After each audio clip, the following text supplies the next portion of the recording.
아직까지도 달러 인덱스만 보더라도 미국 시장이든 우리나라 시장이든 지금은 허리 정도밖에 안 왔다. 비전 프로를 통해서 정말 메타버스 세상은 이제 구축이 된다라고 보고 있습니다. 그랬을 때 가장 수혜를 보는 기업은 누굴까? 페이스북. 테슬라도 270불 이상으로 가면 갈수록 분할 매도. 지금이라도 저는 삼성전자 우선주 사셔가지고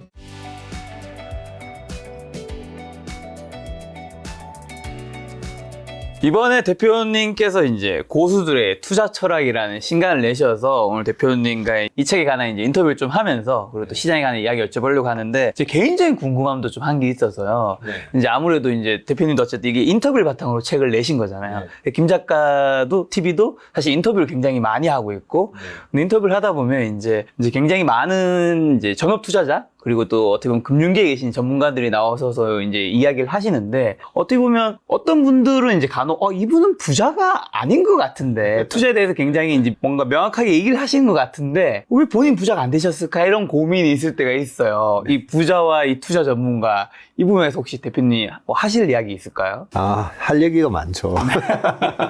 어떤 건가요? 네. 우리 펀드 매니저라고 해서 반드시 주식 투자의 고수라고는 생각을 안 합니다. 그렇죠. 네. 그것도 하나의 직업인 거니까. 네. 그리고 저희 매니저들한테도 늘 하는 얘기가 펀드 매니저들 나가서 전업 투자하겠다고. 네, 펀드 매니저들이 나가서 전업 투자하는 걸 우리가 매미라고 하잖아요. 매니저 그렇죠. 출신, 개미 투자가. 개미 투자. 그런데 그 유명했던 펀드 매니저들도 나가서 실질적으로 매미 생활하면 처음에 많이 터지고 거기서 자빠진 분들도 많고 그리고 다시 저 좀 뽑아주세요 하면서 돌아오는 사람들이 거의 80%입니다. 80%? 네. 80%고 20% 정도가 이제 근근히 그래도 이제 월급 정도 되는 수준을 먹고 사는데 그 중에서 한 1% 정도 이 크게 성공하시는 분들이 계세요. 네, 제가 가끔씩 얘기하는 장모 회장님, 그런 분들도 그렇고 이 책에도 나오는 박용욱 회장님, 주식농부. 박용욱 회장님도 원래 증권시장에 계셨죠? 네. 증권회사 다니셨죠? 지점장님이었나요? 그랬던 것 같아요. 30대에 교보증권 압구정 지점장을 아마 하셨다고 하고 예전에 김영희 교수님하고 아마 대신증권 입사 동기였다 그러셨던 것 같은데 맞아요. 그런 것 같아요. 그렇죠. 실제로 진짜 찐 고수분들은 아마 우리 김 작가님도 이렇게 대화를 해보면 아마 좀 느끼실 거예요. 네, 느끼실 거고 반면에 우리 제도권 출신이거나 아니면 제도권에 계신 분들 중에서도 보면 참 이제 선비 같은 분들 계시죠. 네, 선비인데 문무를 겸비한 선비가 아니라 문만 겸비하신 분이죠. 실제로 저는 이 주식시장을 항상 전쟁이라고 보거든요. 매일 아침 이제 쩐의 전쟁을 준비하는 마음으로 항상 이제 마음이 긴장이 되는데요. 그런데 어떤 분들은 유튜브에서 말씀하시는 거 보면 저분은 실전 경험이 없이 그냥 계속 이렇게 해설만 하신 분. 문만 있는 분, 무가 없는. 네, 무가 없는. 그런 분들도 느껴지고 어떤 분들은 여기 와서 아니면 다른 채널에서 정말 슈퍼개미라고 하면서 슈퍼개미 행세를 하는 분들도 꽤 많은데 그런 분들도 얘기를 한 2시간 정도 말씀하시는 걸 듣다 보면 저분은 뻥카다, 찡카다. 그런 게 느껴질 때가 있죠. 네, 그런 게 느껴지잖아요. 네, 그런 차원에서 우리가 이래 사람을 만나보면 한 2-3시간 정도 들어보면 좀 내공이 있으신 분들은 이제 알 수가 있는데 그 일반인들이 그런 거를 이제 가늠하지는 못하실 건데요. 예전에 그런 게 있었어요. 저희 업계에 어떤 펀드 매니저 분이 어떤 돈 많은 몇천억 가지고 계신 회장님을 모시고 골프를 쳤는데 18월 내내 다 치면서 지금 시장 어떻게 대응해야 되나, 뭐 사야 되냐, 다 물어보시고, 18월 다 치고 악수하면서, 그래, 주식으로 돈 좀 벌었는가라고 물어보니까, 죄송한데 제가, 주식으로 벌었다가 터졌다가 해가지고, 이때까지 못 벌었다고 얘기한 거예요. 그걸로 끝이었어요. 그렇죠. 네, 그런데 저는, 그 회장님이 제일 중요한 걸 판단했다라고 생각하거든요. 네. 만약에 그 회장님이 보디가드를 뽑는다면, 보디가드, 너 정말 싸움 잘해? 무술 잘해? 그걸 엄청 얘기하는 거죠. 근데 막상 딱 하니까 이제 안 되는. 그러니까요. 근데 제가 어릴 때 태권도 사단도 했고요. 유도도 배웠고요. 뭐 다 했는데 실전만 싸우면 제가 깨지네요. 이러면 보디가드 하면 안 되잖아요. 안 되죠. 네, 그런 것처럼 유튜브나 이런 데 나와서 여러 이제 고수 행세를 하는 얼마 전에 솔직히 그 라드견 사태나 이런 것도 보면 본인이 그 영상이 있더라고요. 내가 한국의 워런 버핏이다.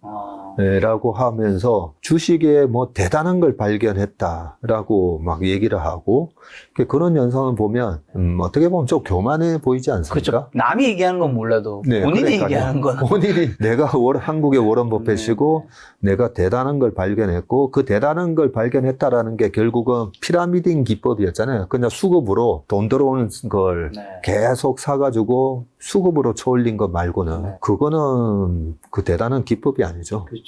네, 폰지 사기였는데 결국은. 그래서 좀 우리가 실제로 내가 멘토로 삼고 싶으신 그런 부분들이 있으시면 한 2년, 3년 동안에 그 사람이 나왔던 영상도 좀 보고 실제로 그 사람의 인격도 좀 확인을 하고 그렇게 이제 멘토로 삼으시면 좋을 것 같습니다. 그럼 혹시나 이제 어쨌든 지금 100% 중에서 80%는 이제 실제로는 이제 실력이 없는 경우가 많고 19% 정도는 월급 정도 버는 이제 투자자라고 1% 정도가 완전 찐이다라고 한다면 이 1% 찐을 우리가 판별하기가 참 쉽지가 않잖아요.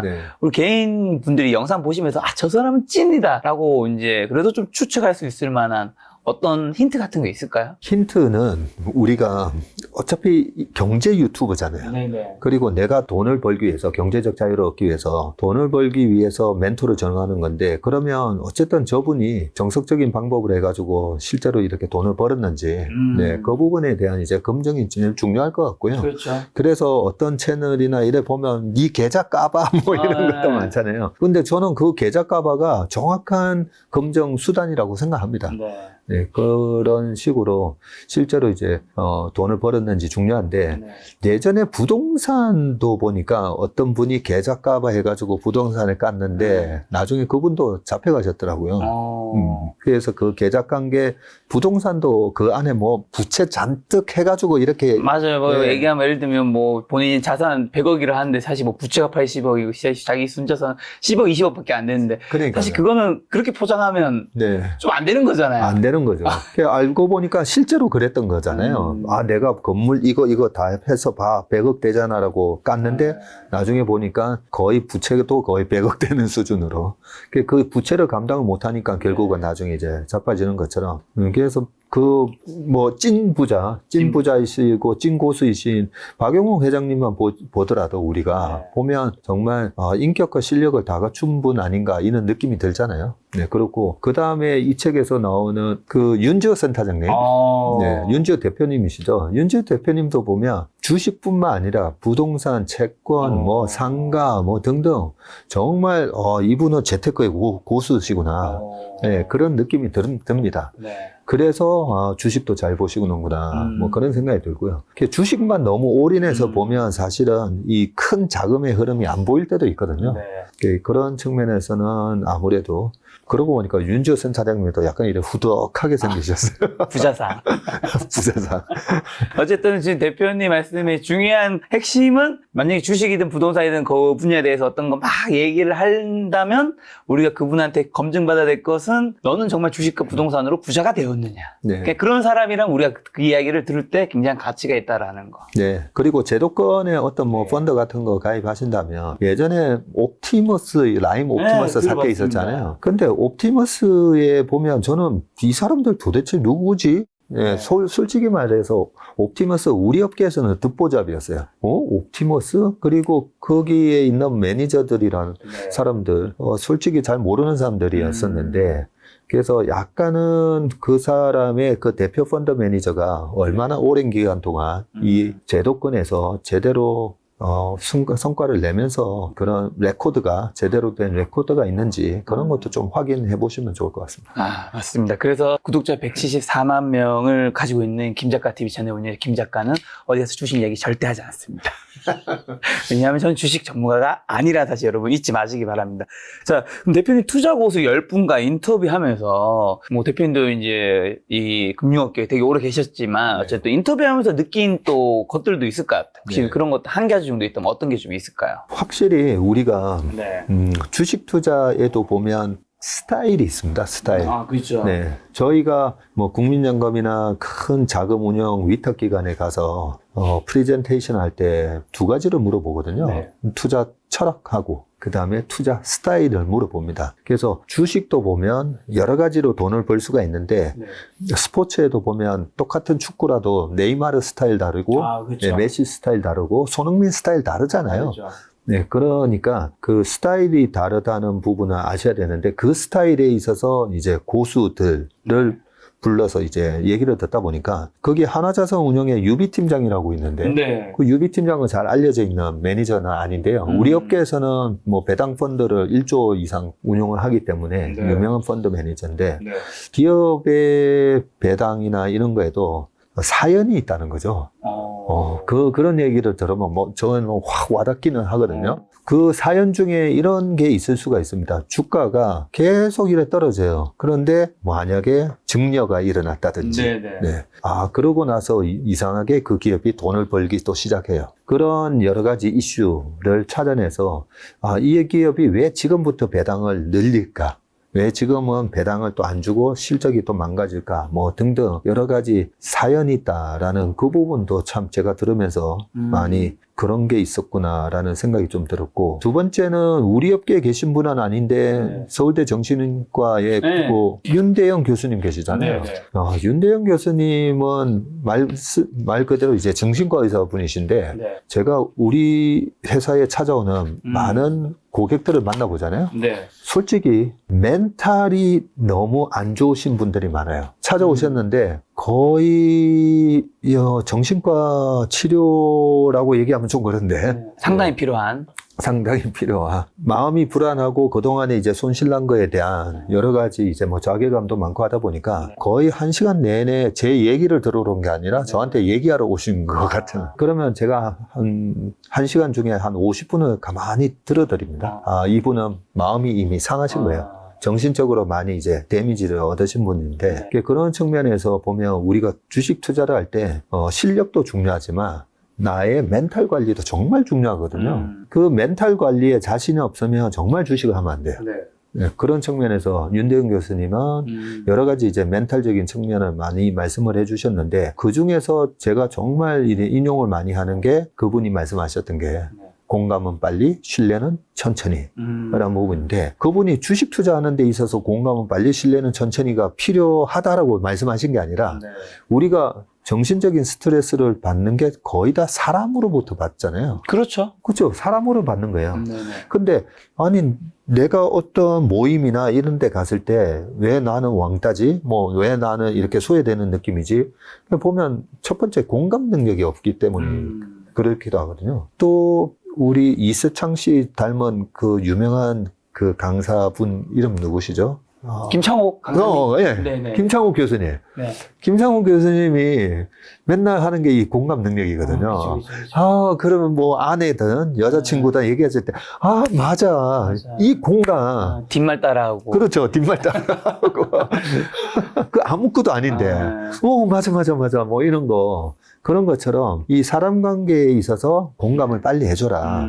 근데 또 하나 우리가 마음이 많이 다치는 게, 내가 너를 그렇게 믿었는데, 거기에서 내가 그렇게 해줬는데 너 왜 나한테 이래? 거기서 이제 상처를 받다 보니까 그렇죠. 신뢰는 천천히 하라. 이런 말씀해 주셨는데, 주식 투자 똑같아요. 어떤 의미죠? 주식 투자를 할 때, 뭐가 좋대. 네네. 그래? 시장에서 뭐가 좋대 하는데, 지금도 자세히 보시면 주식 시장 좋다라고 얘기하는 사람이 아직까지는 한 3명인 것 같은데요. 그죠? 2명, 3명? 나머지는 아직 안 좋다고 그래요. 근데 시장이 이렇게 회복을 하거나 이러면 누군가 나와서 우리 뭐 86번가 정강욱 대표님 굉장히 논리적으로 설명을 잘 해주잖아요. 맞아요. 그래? 그런가? 지금 주식 사야 되는 때인가? 그렇게 빨리 이제 공감을 하는 그런 습관이 필요하고요. 제가 주식 시장에 있어서 30년 동안 우리 업계에서 어떤 사람이 살아남고 어떤 사람이 도태됐는가. 어떤 사람이 도태됐냐면요, 학벌이 다 좋은데 귀가 닫혀 있는 분들이에요.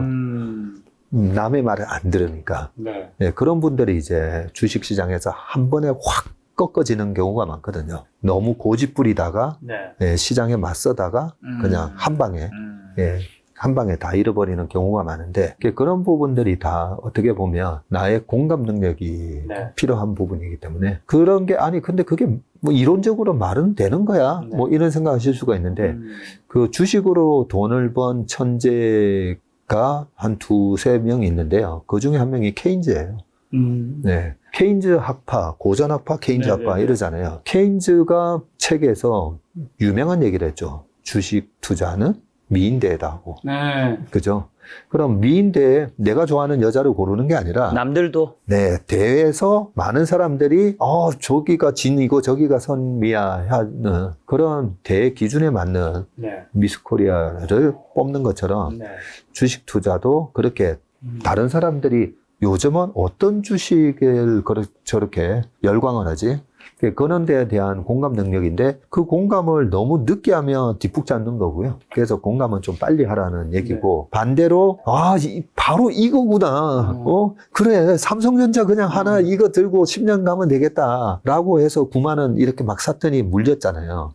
그런 것처럼 많은 사람들이 다 이거다 할 때 쫓아 사면 이상하게 수익이 안 나는 왜 그럴까 이런 부분에 대한 의심도 해보시고 주식하고 절대 결혼하지 말라 뭐 이런 얘기처럼 신뢰는 천천히 그래서 끝까지 우리가 의심을 해보면서 의심을 해야 팔 수가 있어요. 예, 이 마지막 신뢰를 너무 해버리기 때문에 주식은 못 팔고 결국은 다시 떨어지게 되는데 공감은 빨리 하되 신뢰는 천천히 하라는 그 말에는 계속 이 회사의 성장 스토리가 이어지는지에 대한 체크를 하라는 거죠. 사놓고 그냥 나는 계좌 듣고 10년 묻어갈래는 위험하죠. 굉장히 위험하다는 거죠.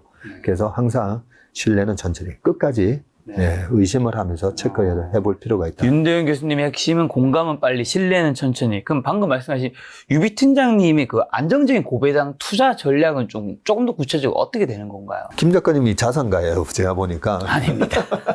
여러분 오해하시면 안 됩니다. 보통은 자산가가 되기 전에는 아니 뭐 200~300% 날 종목 없나요? 이런 거에 관심이 많은데 안정적인 고배당에 관심을 가지고 매년 10%만 나와도 좋겠습니다. 네, 이게 부자 마인드거든요. 네. 부자들은 매년 10%면 어디야 이런 마인드이시기 때문에 자, 그 고배당 전략에 대해서 되게 중요한데 예를 들면 농심? 네, 농심. 네, 농심이 고배당 주식은 아니에요. 네, 지금 농심이 40만 원 하는데 4천 원 배당을 주면 그냥 1%잖아요. 그래서 작년에 5천 원을 줬는데 그 전까지는 이제 4년 연속 4천 원을 줬었거든요. 그래서 고배당 주식은 아니지만 우리가 고배당 주식은 돈을 버는 게 아니라 제가 방금 지키는 전략이다라는 말씀을 드렸는데 고배당 주식은 지키는 전략이고요. 이 지키는 전략을 우리가 할 줄 알아야 되는데 항상 주식 하시는 분들은 1년 내내 10년 내내 오로지 무조건 공격 마인드거든요. 항상 공격을 할 때가 있고 수비를 할 때가 있는데 제가 유비 팀장을 모시고 인터뷰를 했던 이유가 우리가 수비하는 방법에 대해서 너무 몰라요. 고성장주로 돈을 벌다가 작년처럼 페드가 금리를 올리면서 시장이 약해지면 도망을 가야 되거든요.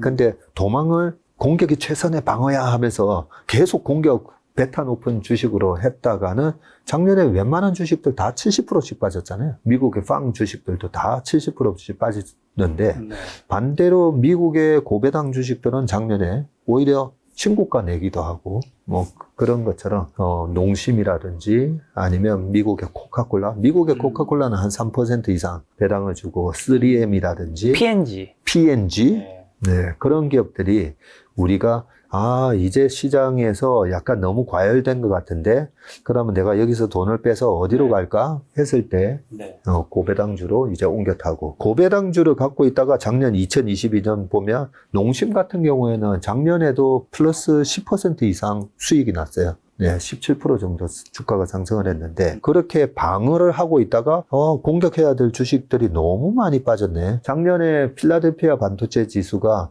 49% 빠졌어요. 그러면 10,000원이 5,000원이 된 건데, 야, 5,000원에 다시 사가 10,000원이 되면 100% 수익 내는 거잖아요. 그렇죠. 그러면 뭐 3%짜리, 5%짜리 저거 배당 받을 필요 있나? 이제는 5,000원짜리 사서 한 70%, 100% 수익 내야지 하면서 돈이 네. 옮겨왔는데 그게 바로 올해 상반기의 주식시장의 모습이다. 자연스럽게 주식시장 얘기로 또 들어왔네요. 그럼 자연스럽게 지금 현재 한국이랑 미국 증시 어떻게 지금 보고 계신가요?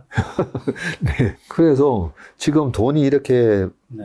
소위 머니 무브먼트가 일어나고 있는 거거든요. 네.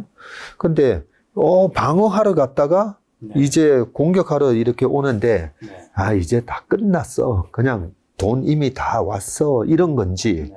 아니면 아직까지도 이 주식을 살 돈이 많이 남아 있는 건지라고 보면요. 여전히 여러 가지 지표들이 있는데요. 우리나라에도 보면 뭐 선물 옵션이 있잖아요. S&P 500에도 뭐 풋옵션 떨어지는 거 이제 베팅하는 거, S&P 500에 대한 떨어지는 거에 베팅하는 숏 선물을 매도 잡는 거, 이런 포지션이 여전히 높아요. 여전히 높아가지고 그런 포지션이 많으면 많을수록 오히려 시장은 이제 반대로 가는 경향이 있고, 우리나라에서는 곧버스, 인버스, 네. 예, 이런 투자가 많아지면 많아질수록 희한하게 장은 거꾸로 가잖아요.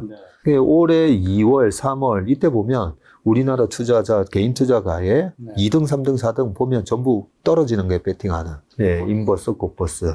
그런 부분, 그리고 뭐 개인뿐만 아니라 펀드 매니저도 마찬가지예요. 미국의 펀드의, 액티브 펀드의 그 현금 비중 있잖아요. 현금 비중이 2008년 딱 10월 바닥에서 그때 6%가 넘었었는데 이번에도 6%가 넘었었어요. 그러니까 펀드 매니저조차도 여기서 더 떨어지나라고 보고 현금 비중을 늘렸는데 지수가 꼭지에서는 이 현금 비중이 거의 1%도 안 남습니다. 그래서 주식 편입 비율이 99%가 막 넘어가면서 네. 그게 한 3, 4개월 지속되다가 이제 시장이 꺾어지거든요. 그런 거에 보면 지금도 아직까지 현금 비중이 4% 이상 남아있어요. 그러면 아직까지 펀드 매니저들이 뭐야 주식 사야 되나 하면서 들어올 자금이 많이 남아있다라고 보고요. 또 하나 더 말씀드리면, 자, 환율이 이번에 1444원까지 찍었잖아요. 위기 때 환율이 이렇게 올랐다가 시장이 좋아지면서 환율이 떨어지잖아요. 네, 지금 한 1200, 780원? 80원 합니다. 네. 자, 그러면 떨어지는데 주식만 보니까 2600이니까 좀 높아 보이잖아요. 네. 2100 갔다가 2600 왔고, 나스닥은 1088을 갔다가 지금 14000을 넘어가고 있으니까 야, 이거 너무 많이 올란 거 아니야 싶은데, 그걸 환율로 보면 환율이 아직까지 1270원? 시장이 강할 때는 계속 환율이 이렇게 떨어지면서 평균치에 수렴하게 되는데, 원달러 환율의 20년 평균치가 1140원이에요. 그러면 아직까지도 밑으로 떨어질 룸이 한 10% 남아있는 거죠. 네. 그렇죠. 그러면 원달러 환율은 우리나라에 뭔가 위기가 와서 그런 거 아니야? 가계부채 때문에 우리가 위기 상황이라서 원달러 환율 안 떨어질 수도 있다. 이럴 수가 있잖아요. 그러면 달러 인덱스를 보자고요. 달러 인덱스가 이번에 114 갔다가 이번에 100이 지금 깨졌잖아요. 100이 깨졌는데 달러 인덱스에 그러면 20년 평균이나 이렇게 보면 93밖에 안 돼요. 여기서 아직까지 더 떨어질 룸이 남아있다는 거죠. 그러면 외국인들이 왜 우리나라 시장에 올해 들어와서 코스피에서 뭐 12조 9천억 샀거든요. 한 13조 샀는데 왜 샀을까요? 원달러 환율이 떨어지면서 달러보다는 원화 가치가 더 계속 절상될 거다라고 보고 마구마구 주식을 샀다고 생각합니다.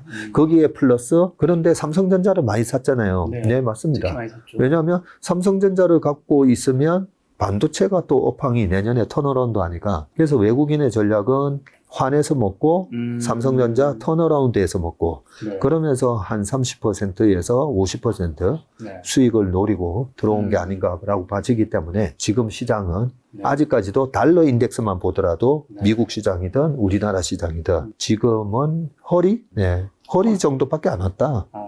아직 위로 많이 남아있다라고. 그럼 대표님은 머리는 뭐 어느 정도까지, 하반기는 어떻게 보시는데? 이래저래 제가 뭐 분석을 해봤더니요.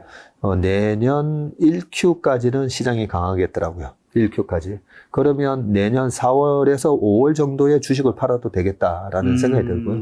1Q의 실적이 막 나오는 4월에서 5월 달 어닝 시즌, 그런 식으로 내년 5월 달에 주식을 팔아도 된다고 생각하는데, 그러면 뭐 꼭 지수를 가지고 만약에 얘기한다면, 지수를 예측을 하려면 반드시 삼성전자 하이닉스의 주가 흐름을 예측을 해야 되잖아요. 아무래도 삼성전자 하이닉스 그 밑에 이제 반도체와 연관된 산업의 비중이 높다 보니까, 그러면 삼성전자 하이닉스는 여기서 72,000원인데 그동안 내가 얼마나 고생했는데 여기서 막 팔고 싶고 예, 진절머리 나잖아요. 개인들은 좀 많이 팔지 않았나요? 많이 팔았어요. 네. 네, 제가 그렇게 파시지 마시라고 많이 먹고 파시라고 얘기했는데 많이 파시긴 했는데 그동안 뭐 워낙 많이 사놓으셨으니까 배당도 받았잖아요. 그죠? 그쵸. 네. 그런데 반도체를 언제 팔아야 되는가만 잘 생각해 보면 가까운 시절에 그러면 삼성전자가 96,800원 찍었을 때는 어떤 현상이 일어났었냐면 이익을 많이 냈어요. 이익이 많이 터질 때. 네, 이익이 많이 터질 때였고 그때 환율이 얼마였냐면 1,100원이 깼을 때였어요. 환율이 1,100원 근처에서 삼성전자를 팔아도 된다는 거죠. 근데 지금 환율 1,270원인데 아직까지는 환율로 보거나 이익으로 보거나 아직까지는 팔 때가 아니고 또 지난번에 제가 왔을 때 DDR3에서 DDR4로 넘어가던 그 옛날 2012년, 13년, 14년 케이스를 한번 말씀드렸는데 리마인드를 해드리면 지금 DDR4에서 DDR5로 넘어가고 있잖아요. 근데 DDR5로 아니 그거 재작년에도 DDR5로 넘어간다는 거 안 넘어갔었잖아 했는데 그때는 기업들이 계속 데이터 센터든 뭐든 핸드폰도 잘 안 팔리고 수요가 자꾸만 없었던 거죠. 교체 수요가. 근데 갑자기 챗 GPT 생성형 AI 때문에 이러고 있다가는 우리 생성형 AI라는 새로운 생태계에서 뒤처지면 죽는 거죠. 그렇죠. 뭐. 그러니까 갑자기 뭐 구글이랑 마이크로소프트뿐만 아니라 네이버랑 뭐 이런 데서도 우리도 해야 되는 거 아니야? 예, 그러면서 갑자기 그쪽 생성형 AI 쪽에 대한 모멘텀이 터졌고 이거 하려고 하다 보니까 제일 필요한 게 뭐였죠? GPU. 그죠? 아니 GPU, 고성능 GPU가 있어야 되네? 그래서 엔비디아가 날라갔죠. 네. 그러면서 GPU 일단 중고 시장에 있는 것까지도 다 그냥 긁어와 하다 보니까 중고 가격도 폭등하고 그러면서 엔비디아가 지금 450불까지. 엔비디아 올 초에 얼마 갔는 줄 아세요? 네, 130불까지 갔었어요. 130불을 하던 게 지금 작년 연말에 130불 하던 게 450불까지 갔는데 자, 여기서 엔비디아가 그렇게 하려면 엔비디아에서 요즘 만든 그 모듈을 보면 GPU 빵빵한 GPU 뭐 H100, 뭐 A100 뭐 이런 거 있고 그런데 메모리가 후진기에 들어가면 안 되잖아요. 안 되죠. 같이 들어가 있다면서요? 네. 그러면 그 호환이 되는 고성능 메모리가 들어가야 되는데 그 고성능 메모리가 바로 HBM3라고 하는 그런 부분인데 HBM3에 들어가는 DDR4가 아니라 이제 DDR5로 넘어가는 거죠. DDR5가 보면 전력 소비도 30%나 적고 훨씬 더 빠르고 여러 가지 고성능이다 보니까 그렇게 HBM3라는 부분으로 넘어가면서 이 DDR4에서 5로 넘어가는 게 엄청 빨라졌어요. 작년 연말만 하더라도 DDR5에 대한 시장 침투율이 1%였어요. 얼마 안 됐네요. 근데 작년 초에 올해 연말 정도 되면 10에서 한 15% 정도는 될 겁니다 했는데 그 교체 수요가 안 나왔었어요. 그래서 작년 연말에 겨우 1%였는데 지금 올해 연말로 20에서 25% 정도 됐어요. 엄청 폭증하네요. 네. 그리고 내년 연말이면 40에서 50. 빠르게 이제 DDR5가 침투를 하고 있는데 이 DDR5로 넘어가는 게 뭐가 중요한데 소위 말해서 ASP가 올라가는 거죠. 평균 판매 단가. 그러면 올해 2분기까지도 계속 지금 DRAM 가격이 떨어지고 있잖아요. 떨어지는 이유가 DDR4에 대한 부분을 재고 정리도 막 하면서 헐값에 그냥 막 넘기고 있는데 그 재고에 대한 처리가 1Q에 대부분 이렇게 처리했다. 라고 얘기가 있고요. 그리고 어제 있었던 하이닉스의 간담회의 자료를 봤더니 하이닉스는 2Q에 이미 DRAM 가격이 ASP가 판매 가격이 평균 판매 가격이라고 하잖아요. ASP가 플러스가 났더라고요. 벌써 우리는 3Q에 바닥을 찍고 4Q 정도 되면 돌아설 거다라고 예상을 했는데 벌써 하이닉스는 우리 평균 판매 단가는 벌써 2Q에 전분기 대비해서 플러스가 났습니다. 6에서 한 7% 플러스가 났다고 합니다. 그런 걸 보면 항상 주식은 우리가 예상했던 그 컨센서스보다 더 좋으면 주가가 올라가고 더 나쁘면 주가 빠지는 거잖아요. 그렇죠. 반도체에 대한 부정적인 그런 컨센서스보다 지금 빠르게 회복되고 있고 그 모습이 마치 2013년, 14년도에 DDR DDR3에서 DDR4로 넘어갈 때랑 비슷하고, 자, 이런 생각을 하게 되죠. 그러면 왜 하필 2013, 14년도에 그렇게 DDR4로 넘어갔을까요? 네. 2013, 14년도에 보면 마이크로소프트가 사티아 나델라라는 지금 회장이 2014년 2월 달에 취임을 합니다. 그동안에 15년 동안에 잃어버린 마이크로소프트의 횡보 기간이 있다가 왜 마이크로소프트의 빌 게이츠의 친구였다. 스티브 발머가 내려오게 되냐면 너무 이제 실적이 안 좋아서 내려오게 되는데 왜 사티아 나델라였냐면 사티아 나델라가 주도를 하는 그 클라우드 시장이 고성장을 하는 모습을 보고 사티아 나델라가 이제 CEO가 되는데 2012, 13, 14 요때 아마존 날아가기 시작하고 마이크로소프트도 날아가고 그런 클라우드, 우리 그전에는 클라우드 몰랐잖아요. 그렇죠. 그냥 클라우드 하면 요 앞 진짜 하늘에 보이나 구름이나 생각했지. 그 클라우드라는 와 저런 게 있었어 라는 것 때문에 반도체에 대한 새로운 시장이 생겼던 거잖아요. 그러면서 13, 14년도에 반도체가 날아가는데 그때 2013년도에 하이닉스 우시 공장 화재 사건 이런 게 있어요. 와 화재 사건으로 아니 도대체 손실이 얼마야. 저거 정전만 나도 반도체 손실이 확 커지잖아요. 근데 화재가 났으니까 도대체 어우 큰일 났네 했는데 주가가 계속 올라가요. 그게 바로 그때 DDR3에서 4로 넘어가는 그런 새로운 클라우드 시장, 전자상거래 시장 이런 게 생기면서 올라간 것처럼 지금 생성형 AI가 그 역할을 하고 있는데 생성형 AI뿐만 아니라 자세히 보시면 테슬라의 자율주행 그리고 다른 뭐 현대기아차의 자율주행 계속 진화하고 있어요. 그렇죠. 자율주행 지금 2.5단계에서 3단계 테슬라는 그리고 현대차가나 기타 다른 회사들도 보면 1.5단계에서 거의 2단계로 지금 막 넘어가려고 하거든요. 거기에 엄청난 반도체 들어간다고 우리 알고 있잖아요. 이런 저런 거를 다 따져보면 아 반도체가 내년까지 좋겠구나.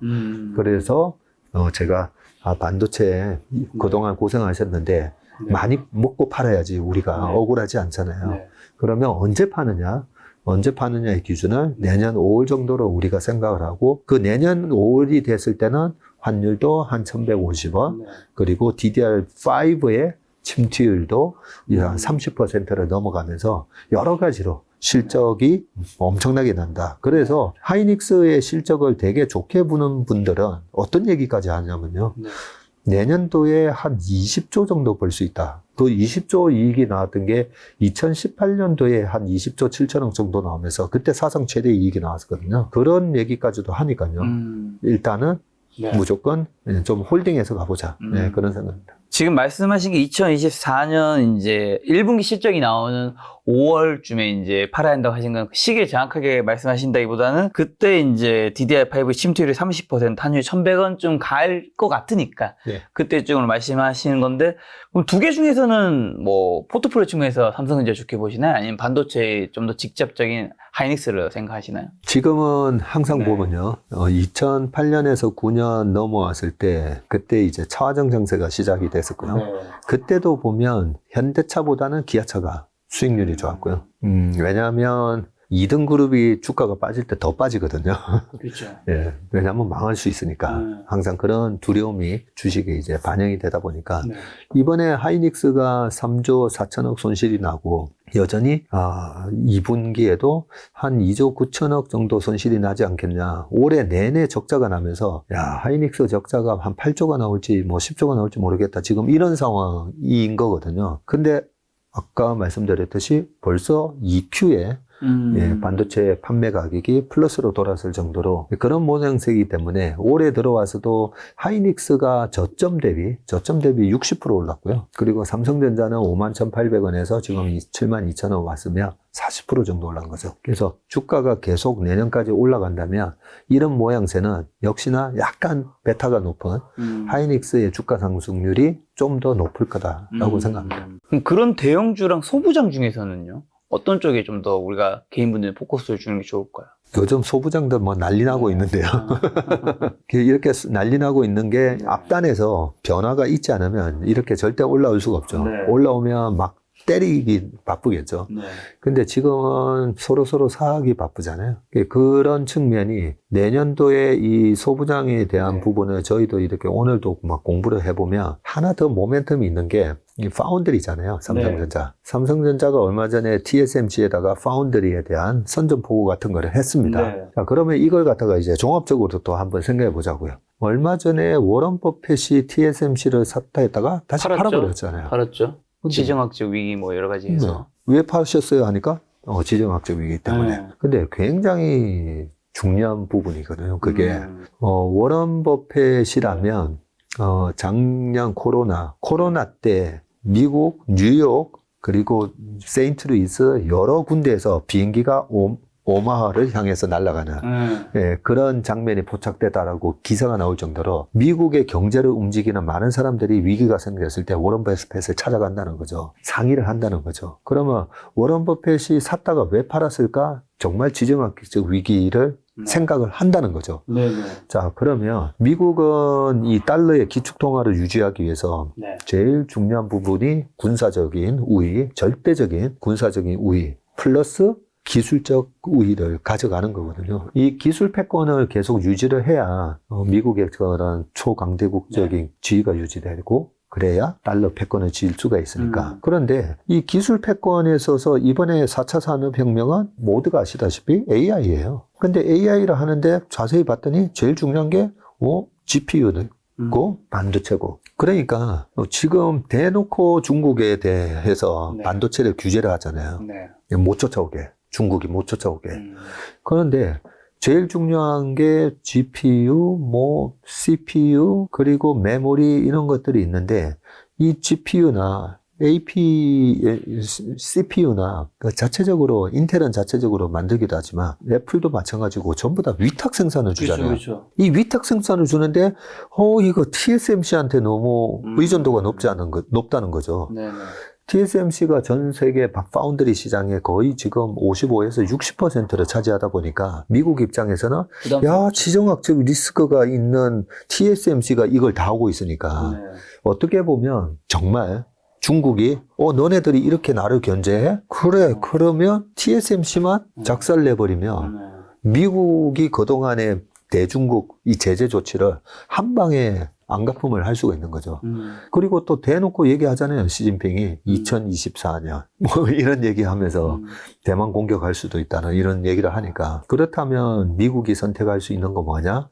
파운드리를 이원화시키는 거다라고 보고 그렇게 이원화시키려면 지금 2등이 삼성전자. 네, 삼성전자죠. 그래서 삼성전자가 이 파운드리에서 너네 이 후공정 쪽도 그렇고 기술이 아직 못 쫓아오잖아. 아직 뭐 2년 이러고 있는데 그런 측면에서 어쨌든 미국은 삼성전자의 파운드리를 키워줄 수밖에 없다라고 생각합니다.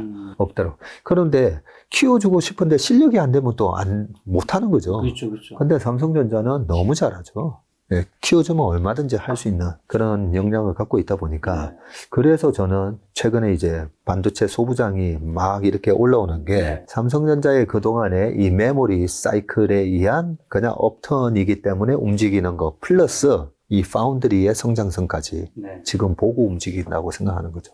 삼성전자의 전망 아주 맑게 보시네요. 아주 맑게. 네, 대표님 말씀처럼 됐으면 좋겠습니다. 제가 간만에 삼성전자 정말 많이 가지고 있기 때문에 개인의 입장에서 저도 약간 그렇게 생각하는 부분이 살짝 있어서 저는 미천한 지식이지만 잘 됐으면 좋겠다. 많이 먹고 파세요. 알겠습니다. 내년 4월까지 팔면 안 된다. 근데 어쨌든 이제 작년 말에도 그렇고 올해 뭐 1분기 때도 사실 2천 본다 코스피 뭐 이런 얘기 굉장히 많았잖아요. 경기 침체 곧 온다. 지금 큰일 난다. 지금 좋아하지 마라. 그런 굉장히 많은데 계속 버티고 계속 올라갔단 말이죠. 그 이유 뭘까요? 이게 우리 참 투자자분들을 늘 어렵게 만드는 게 이게 우리 대중들이 왜 이렇게 두려워했나라고 보면 제이미 다이먼 회장 같은 분도 맞아. 경기 침체 얘기했잖아요. 3,300 간다고 얘기했어요. 또 우리 뭐 경제방송에 자주 나오시는 한국 분도 그분도 또 3,300원 그거는 거의 기정사실화처럼 갈 것 같아. 3,300 여기서 S&P 말씀하신 건가요? S&P. 네. S&P 500 얘기입니다. 코스피가 아니고. 네. 오해하실까봐. 네, 얘기 잘해 주셨네. 예, 그렇게 얘기하다 보니까 우리 대중들도 진짜 그런가? 그러니까요. 네, 생각을 했던 거죠. 근데 왜 시장은 거꾸로 갔는가라고 보면 제가 이 책에도 그 세 가지 관점과 뭐 네 가지 원칙 이런 걸 제가 제일 네, 마지막에 그렇죠. 써놨는데요. 그 우리가 경제에 대한 전망을 가지고 투자 전략을 짜는 게 굉장히 그게 확률적으로 낮습니다.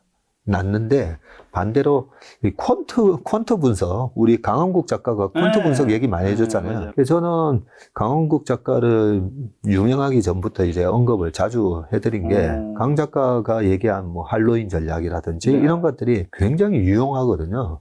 그리고 올해 제가 뭐 올 초에도 나와서 올해 시장이 좋다라고 얘기하면서 했던 게 미국 대통령 4년차 중에 3년차가 주가 수익률이 월등히 좋기 때문입니다. 월등히 1948년 이후로 평균 내보면요. 3년차의 수익률이 22.8%가 나와요. 예, 미국의 평균 수익률이 10%인데요. 그런 것만 보더라도 우리가 좀 퀀트적으로 예, 접근을 할 필요가 있고요.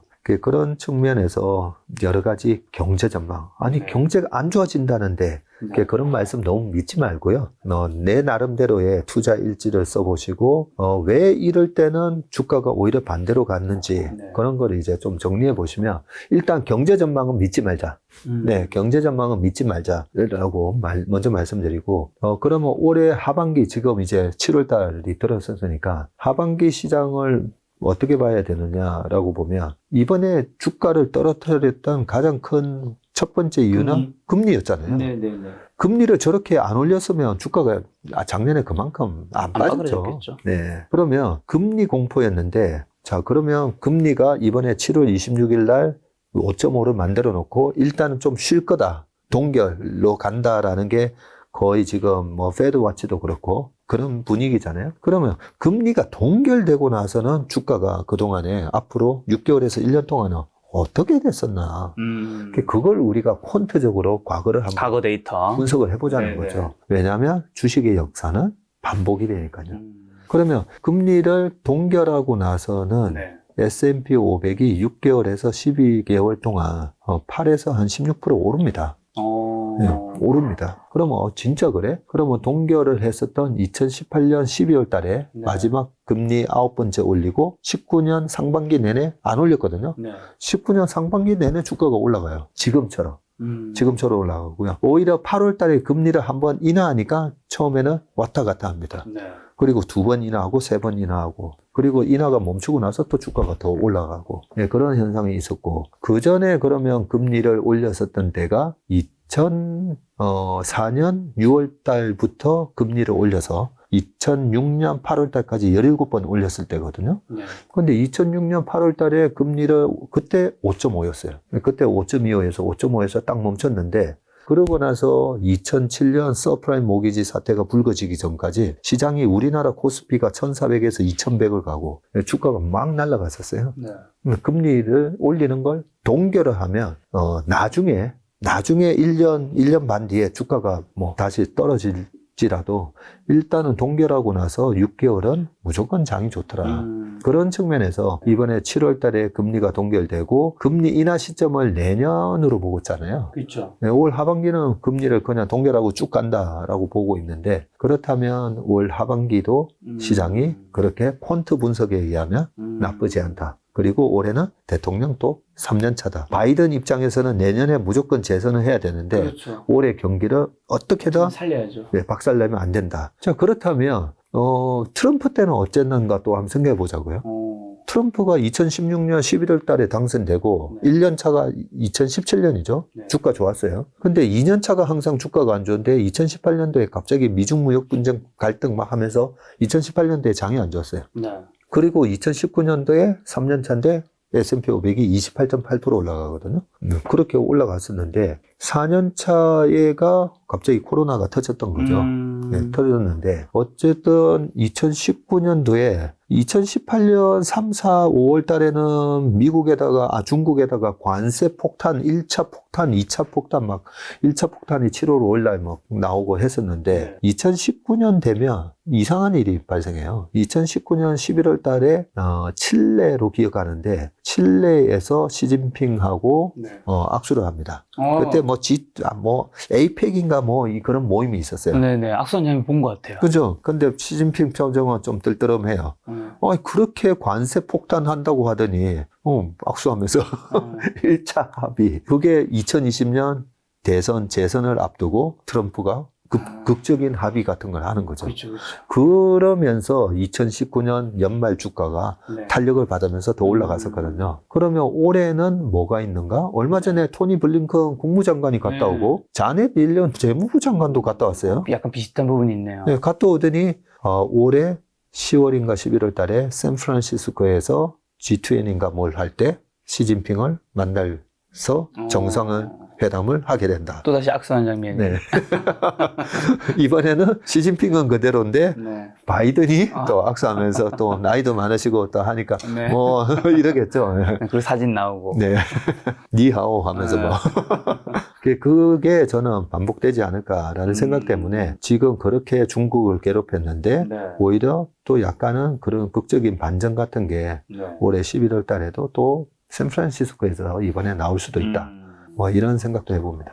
지금 과거 그러면 이제 퀀트 이야기 하시면서 그러면 금리 동결은 얘기해 주셨으니까 내년에 만약에 금리 인하는 이제 내년에 많은 분들이 예상하고 있는데 금리 인하를 하고 안 다음에는 과거 데이터는 주가는 좀 어떻게 되나요? 네, 아주 중요한 질문을 해주셨는데요. 저희 이제 투자 노트에는 첫 금리 인상 때 주식을 사고 첫 금리 인하 때는 주식을 팔아라라고 되어 있거든요. 그래서 첫 금리 인하를 했던 시점을 그러면 2000년부터 그냥 쭉 한번 간단하게 짚어보면요. 닷컴 버블이 깨졌던 2000년 4월 이후로 그때도 2000년 12월까지 금리를 올렸었는데요. 그러고 나서 2001년부터 이거 닷컴 버블이 막 깨지면서 심각해 보이니까 금리 인하를 시작합니다. 그때는 6.5였어요.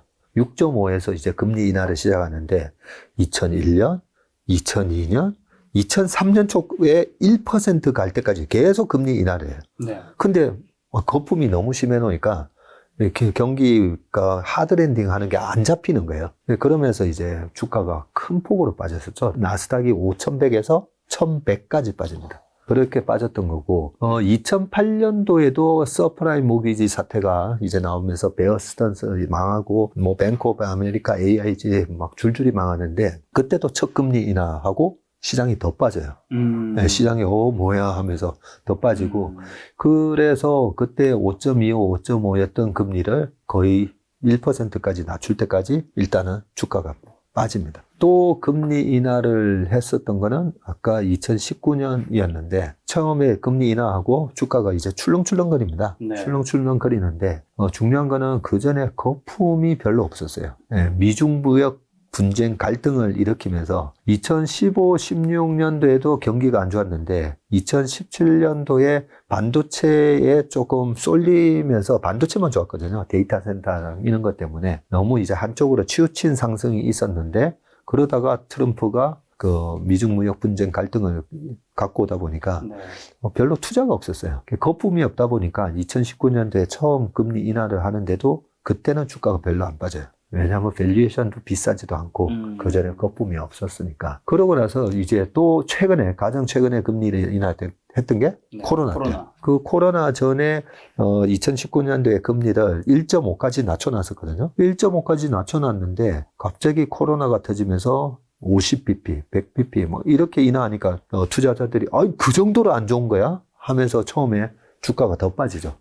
더 빠졌다가 중요한 시그널이 하나 있는데요. 한미 통화 스왑을 체결을 하면서 그때부터 주가가 올라가기 시작합니다. 그게 아마 3월 19일 날이었을 거고요. 2008년도에는 10월 말에 10월 29일인가 그때 한미 통화 스왑이 일어나고 그러고 나서 우리나라 시장이 이제 반등 들어가거든요. 금리를 인하를 하게 되는 시점에 그 전에 얼마나 시장이 과열되는가가 그게 중요한데 만약에 과열이 너무 심해가지고 이번에 그 나스닥이 16,000이 아니라 뭐 18,002만을 갔다. 그리고 S&P 500이 4,800 전 고점을 뚫어가지고 뭐 5,000을 갔다. 그러면 PER로도 아마 26배, 7배 될 거예요. 그래 거품이 심하면 심할수록 떨어질 때 이제 세게 떨어지게 되는데 그거는 그 전에 얼마나 거품이 심하게 형성됐는가 그걸 이제 확인해 봐야 되고 일단은 첫 금리 인하에는 조심하자 그렇게 마음을 먹고 계시면 좋을 것 같습니다. 많은 분들이 어떻게 보면 금리 인상 때는 지금 이번에 지난번에 작년에 금리 인상 때는 주가가 폭락하고 지금 금리 인하 때는 이제 뭔가 굉장히 좋을 거라 생각하지만 그것보다 중요한 거는 과연 주가가 얼마나 가열돼 있냐 안 돼 있느냐가 더 중요하다. 자, 그리고 미중 이제 전쟁 얘기해 주셔서 미국 수출은 늘고 또 중국 수출은 떨어지고 있잖아요. 한국 같은 경우. 그건 좀 어떻게 보세요? 그거는 어떻게 보면 굉장히 간단합니다. 네. 최근에 네. 우리 김 작가님도 일본 갔다 오셨나요? 네, 갔다 오셨죠? 네.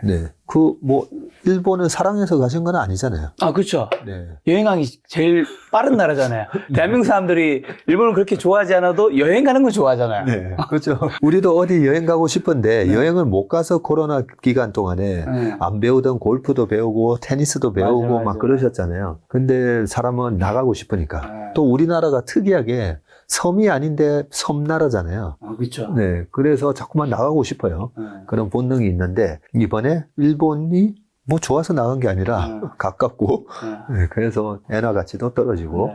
그래서 나간 것처럼 그러면 미국 사람들 입장에서 저는 최근에 5월 달에 아들 졸업식 때문에 뉴욕도 갔다 왔었는데 너무 비싸요. 왜냐하면 이제는 1달러가 1,300원이다 보니까 10달러가 13,000원이고 100달러면 13만 원이니까 이게 뭐 1,000원 할 때면 100달러면 10만 원 이렇게 생각했는데 이제는 뭐 13만 원 이렇게 되잖아요. 근데 반대로 미국 사람들 입장에서는 100달러만 있으면 13만 원어치를 살 수 있는 거예요. 또 옛날에는 100달러 가지고 11만 원어치 샀는데 13만 원어치 살 수 있네? 미국 입장에서는 달러를 갖고 있는 사람들 입장에서는 너무 좋은 거죠. 그래서 최근에 수출 동향을 보면 계속 대중 수출은 마이너스 20 몇 프로 계속 안 좋은데 미국 수출은 굉장히 잘 나와요. 그게 이제 환율 효과라는 거죠. 그래서 환이 굉장히 중요하고요. 우리가 이 부분을 좀 기억할 필요가 있는데 제가 작년에 1250원을 뚫고 올라갈 때 너무 빨리 사가지고 하반기 고생을 하긴 했었지만 환율이 올라갔을 때 다들 너무 지금 달러 사야 되냐 금 사야 되는 거 아니야 맞아. 저희 사촌 누나 항상 전화 오시거든요. 그런데 실질적으로는 달러가 그렇게 가치가 올라가면 우리나라 수출이 잘 된다는 거죠. 그래서 무조건 그런 위기 상황이 오면 수출주부터 사는 습관을 가지시면 되는데 그런 환의 효과가 경제적으로 미치는 영향이 매크로 전체 변수 중에서 가장 중요한 게 이 환율하고 금리 이 부분인데 우리나라에는 이 환율이 영향을 미치는 게 너무 커요. 그래서 지금은 미국 쪽 수출이 잘 나오는 이유. 그 다음에 유럽도 마찬가지예요. 유럽도 유로당 우리당 환율을 보면 원화가 너무 싸네? 이런 차원에서 이렇게 되면 환율로 가지고 가격 경쟁력으로 이렇게 싸우는 그런 제품이 자동차이기 때문에 그래서 최근에 우리나라 기아차, 현대차가 실적이 계속 서프라이즈 났잖아요. 그 서프라이즈 나온 이유가 다 이런 환에 의한 그런 효과가 영향을 다 주고 있다라고 보시면 됩니다. 중요하다고 하는 환율은 내년까지는 뭐 원달러 환율은 1,100원대 근처까지 좀 내려간다고 이제 보시는 방향이신 거죠. 그렇습니다. 그리고 말씀하신 그 자동차, 현대차, 기아는 앞으로 좀 어떻게 보시나요? 제가 작년 올해 현대차, 기아차 주가가 저 밑에 빠져 있을 때는 여러 가지로 이제 좋은 얘기를 많이 말씀드렸죠. 환 효과. 그 다음에 현대기아차, 현대차 그룹이 과거 정문구 회장님 계실 때와는 달리 굉장히 미래 성장 사업에 대한 과감한 투자를 많이 하고 있더라. 로봇 쪽에도 그렇고. 보스턴 다이내믹스라든지 UAM이라든지 전기차도 잘하고 있고 그죠? 그런 측면에서 지금 가치가 너무 저평가되어 있다라고 말씀드렸는데 지금은 약간 중립적인 의견을 드리겠습니다. 중립적인 의견 외에 현대 기아차가 그동안에 주가가 언제 빠지냐면요. 제일 조심해야 되는 게 원엔 환율이에요. 원엔 환율이 꺾이기 시작하면 어느 순간부터 주가가 안 올라갈 때가 있어요. 지금은 이제 원달러 환율 때문에 이익이 많이 나는데 어느 순간 미국이나 유럽 시장에서 이 현대차가 일본 차들하고 경쟁을 하잖아요. 그러면서 원엔 환율에 의해서 갑자기 가격 경쟁력이 이렇게 역전이 될 때가 있습니다. 2008년 금융위기 때는 바로 2007년도에 원엔 환율이 100엔당 770원까지 떨어졌었거든요. 엄청 쌌어요, 그때는. 일본 가보면. 그런데 금융위기 2008년을 그치면서 770엔이 770원이 1,500원까지 올라가요. 그러면 한마디로 7,700만 원짜리 일본 차가 갑자기 1억 5천이 되는 거예요. 경쟁이 안 되죠. 그렇죠. 그러면서 2009년, 10년, 11년, 12년까지 차화정 장세, 칠공주 장세, 전차 부대, 이게 전부 자동차가 다 들어가 있었던 게 환율 효과가 있었다는 거죠. 실제로 그런 환율 효과가 있었느냐? 미국 시장에서 현대기아차의 북미 시장 점유율이 4%였다가 8.9까지 올라가요. 네, 엄청나게 올라가죠. 그런데 2012년 하반기부터 원엔 환율이 떨어지기 시작해요. 네, 막 떨어지기 시작합니다. 그렇게 떨어지면서 2013년 됐더니 1,000원까지 떨어지죠. 그러고 나서 주가가 2013년부터 곤두박질 치기 시작합니다. 그래서 지금 원엔 환율을 계속 제가 보고 있는데 이번에는 약간 좀 문제가 있어 보여요. 일본의 그 정부의 그 부채 비율도 GDP 대비 뭐 230%인가 뭐 굉장히 높고요. 그리고 일본이 고령화가 너무 심해서 그런지 일본이 80년대 전 세계를 거의 제패하다시피 거의 모든 제조업에 있어서 배터리부터 반도체, 뭐 워크맨, 도요타의 렉서스도 나오고 뭐 자동차면 자동차, 뭐 거의 다 전 세계를 제패했죠. 근데 지금은 얘기하려고 하면 뭐가 없어요, 제조업에. 맞아요. 없어요. 뭐 삼성전자하고 이렇게 뭐 견주는 제품이 없어요. 근데 다행히 딱 하나 다행이 아니라 일본 입장에서는 겨우 자동차 하나 지금 붙들고 있는 건데 그래서 일본에서 지금 굉장히 긴장하고 있어요. 우리가 삼성전자한테 주도권을 넘겨준 것처럼 이제는 자동차도 혹시 현대기아차한테 넘겨준 게 아니에요. 주도권을 넘겨주는 거 아니냐. 근데 지금 미국, 유럽 전기차에서 일본 차 대비해서 한국 현대기아차가 월등하게 이기고 있어요. 그런 측면으로 보면 환율이 떨어지더라도 일본의 현대나 뭐 아이오닉이나 이런 거 사는 것보다 일본의 전기차 사는 게 좋아라고 보려고 보니까 뭐가 없는 거죠. 지금은 토요타, 혼다, 닛산 뭐 보면 일본 전기차 이라고 보다 보니까 뭐가 없다는 점.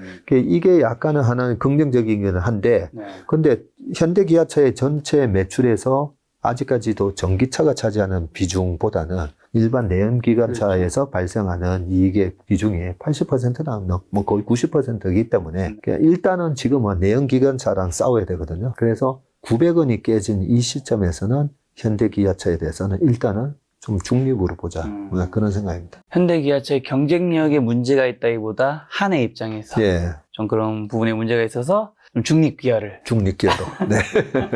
그러면 상반기 굉장히 뜨거웠던 2차 전지 섹터는 하반기는 좀 어떻게 보세요? 굉장히 많은 조정받았다가 또 굉장히 어떤 것들은 굉장히 다시 제자리까지 다 돌아왔더라고요.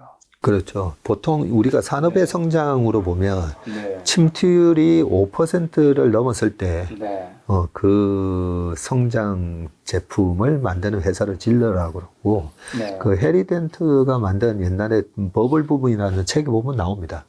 그때는 1910년도에 포드 자동차 마차에서 이제 내연기관차로 넘어갈 때 얘기를 하고 거기서 5% 침투율입니다. 침투율이 넘었을 때부터 이 주가가 S 곡선을 그리기 시작해요. 그리고 40%가 넘어갔을 때부터는 이제는 서서히 빠져나오라는 이런 식으로 얘기가 돼 있고 삼성전자의 휴대폰이 1등으로 올라갈 때 2013년 뭐 그때도 비슷한 그런 스마트폰의 침투율이 있었었는데 그런 측면에서 전기차의 침투율이 이제 10%를 넘다 보니까 지금 완전히 이제 S곡선에 들어간 거죠. 그런데 가만히 보시면 이 X곡선에 들어갔을 때 처음 주도주는 테슬라였잖아요. 그렇죠.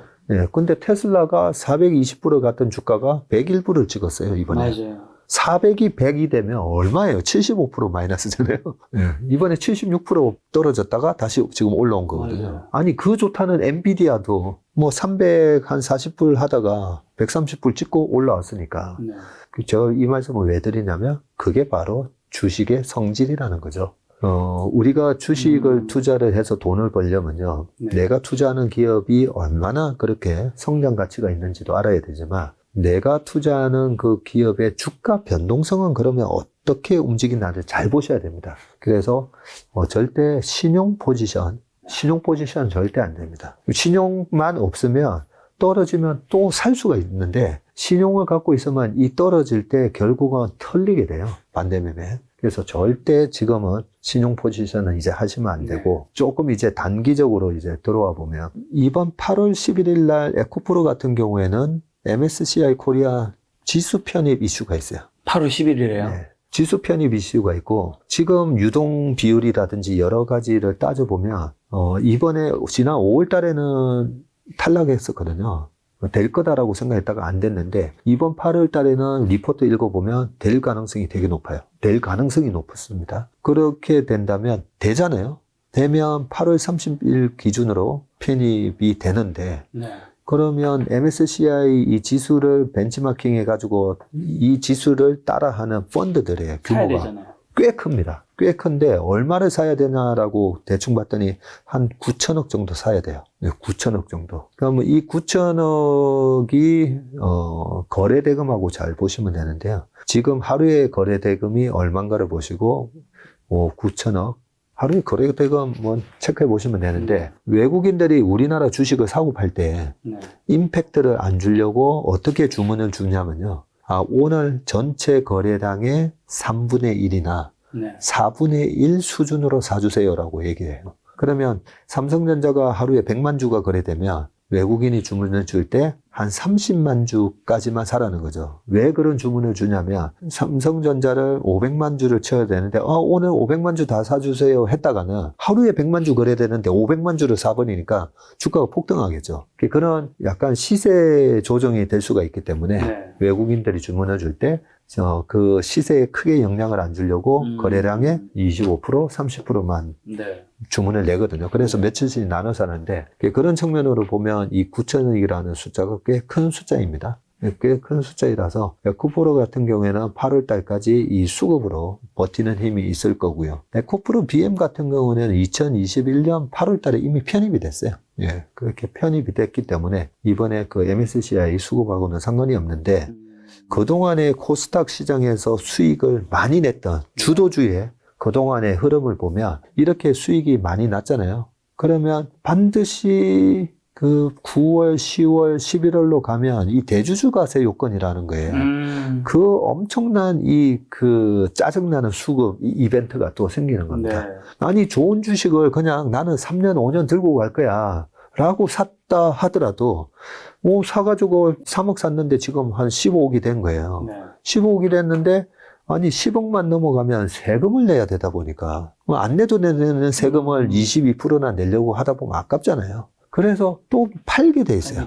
예, 그래서 제가 이거는 제발 좀 개선이 돼야 된다라고 말씀을 계속 드리는데 왜냐하면 장기 투자 문화를 저해하는 거잖아요. 그렇죠, 그렇죠. 아니 3억 뭐 해가지고 10배를 먹었던 20배를 먹었던 내가 장기 투자를 하면 오히려 세제의 혜택을 받게끔 만들어야 되는데 해를 넘기고 주주명부에 10억 이상이다라고 그게 돼서 넘어가면 그러면 안 내도 되는 세금을 내야 되는데 그게 이게 또 직계 좀비속이잖아요. 이게 작년에도 이걸 직계 좀비속 이런 거 없애자 했다가 결국 도루묵이 됐어요. 왜 직계 좀비속이냐면 뭐 아내 몰래 할 수도 있잖아요. 네, 그렇죠. 네, 아내 몰래 남편 몰래 할 수도 있고 근데 한 1년 반 지나면 불성실 가산세가 날라와요.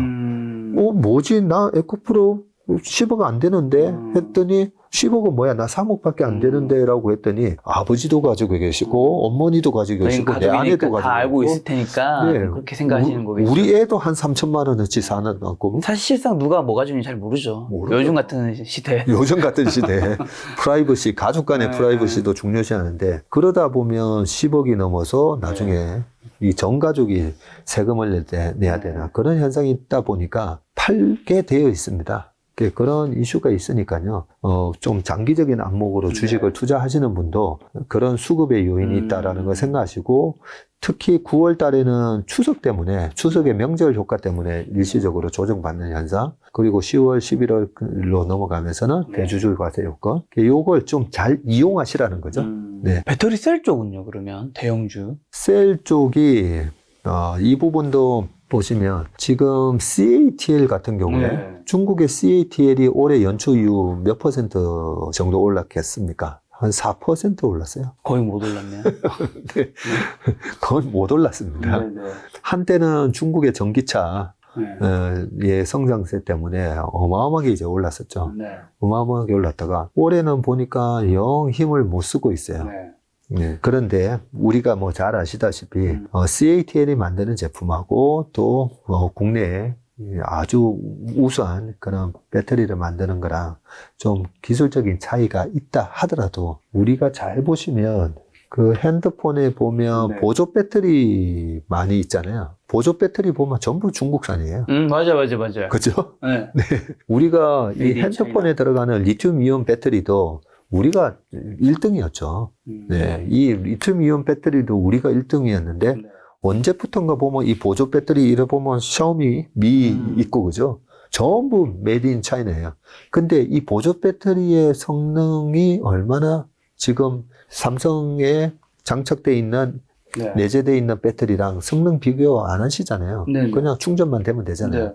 그런 것처럼 이 자동차, 전기 자동차에 있어서 조금이라도 가격을 낮추고 뭐 이러려면 중국산에 남아도는 이 배터리를 쓸 수 있는 거죠. LFP 배터리도 쓸 수가 있고, 실제로. 그런 차원에서 중국의 요즘 전기차 시장이 약간 좀 무너지고 있잖아요. 구조조정이 막 일어나고 있으면서. 그러면서 거기서 남는 배터리에 대한 부분이 또 하반기에도 약간 영향을, 수급에 약간 교란을 줄 수 있는 수준이라고 봅니다. 교란. 그런 차원에서 이 셀 메이커들이 CAT를 보니까 영 힘을 못 쓰네. 그리고 우리나라 LG엔솔도 보면 약간 뭐 무거워요, 보면. 그리고 PBR이 한 6배 정도, 4.5배에서 6배 내년 이렇게 보면. 그러니까 밸류에이션도 약간 비싸니까, 그런 측면에서 이런 셀 메이커도 지금 급하게 쫓아설 게 아니라 다시 싸질 때로 좀 기다려서 사도 되지 않을까, 네, 그런 생각합니다. 곧 있으면 이제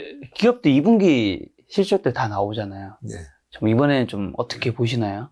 실적을 우리가 자세히 좀 봐야 되는 게, 1분기, 지금 2분기 주가가 올라온 종목들 보면 거의 다 실적 모멘텀이에요. 네, 엄청난 실적 모멘텀으로 배터리 전부 실적 모멘텀이었죠. 현대, 기아차 전부 실적 모멘텀이었죠. 피부 미용기계 실적 모멘텀이죠. 조선주도 최근에 뭐 장난 아니거든요. 조선주 올라오는데 조선주도 흑전하면서 실적 모멘텀이에요. 이것뿐만 아니라 뭐 많은 기업들이 있는데, 그래서 실적 모멘텀을 계속 체크를 하셔야 되고, 체크를 할 때 우리가 뭘 보셔야 되냐면, 네이버 들어가 보시면 2022년, 23년, 24년, 그리고 분기별로 이 컨센서스가 다 있어요.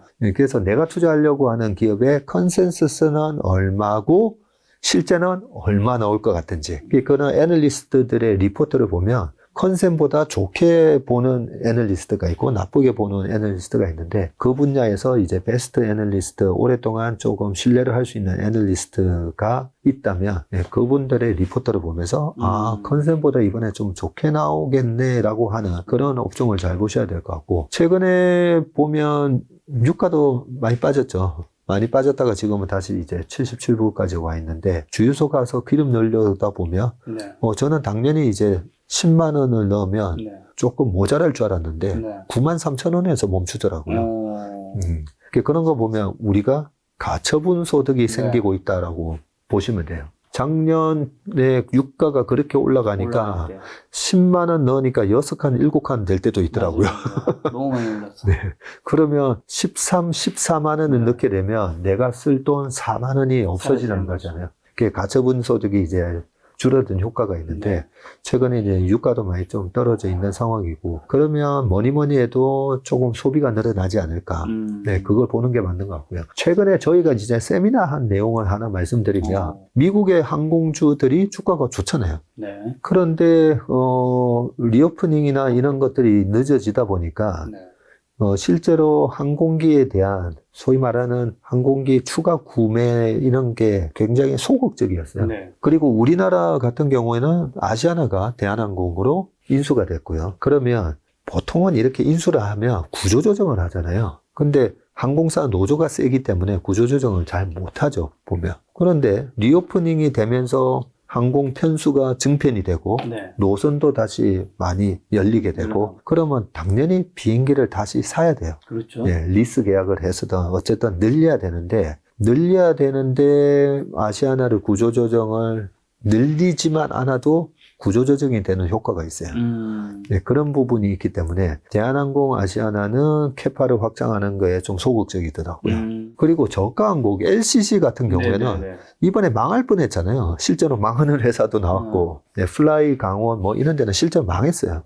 망했는데 그러다 보니까 재작년에 엄청난 적자가 났는데 겨우 유상증자 어떻게 해가지고 망하는 거 메꿨는데 항공기를 어떻게 구매해요? 그러니까. 네, 그런 부분이 있어서도 또 소극적이다 보니까 약간 H&M이 재작년에 떼돈을 벌었잖아요. 그렇죠. 10년 적자 난 걸 1년 반 만에 다 벌어버렸거든요. 그 정도는 아니겠지만, 이 항공사가, 워런 버핏이나 보면 우리 매니저들이 항공주 별로 안 좋아합니다. 솔직히 안 좋아하는데, 이번에는 약간 모멘텀이 좀 생기겠네.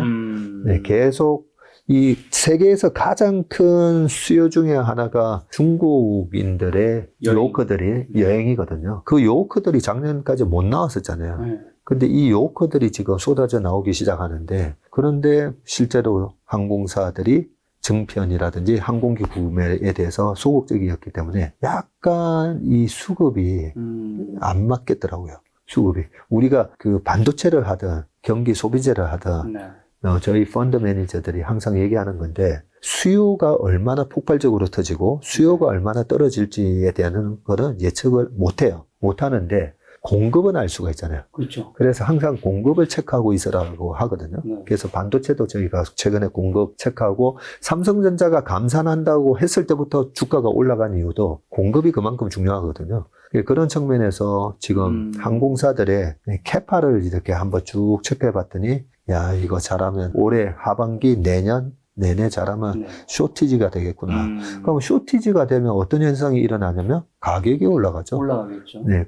재작년에 운송료 올라간 거 보시면 아시잖아요. 그런 것처럼 가격이 올라가고 실제로 최근에 뭐 미국이라든지 아니면 단거리 노선이든지 보면 코로나 전에 2019년보다 많이 비싸졌어요. 네, 많이 비싸졌는데 가격 저항이 없어요.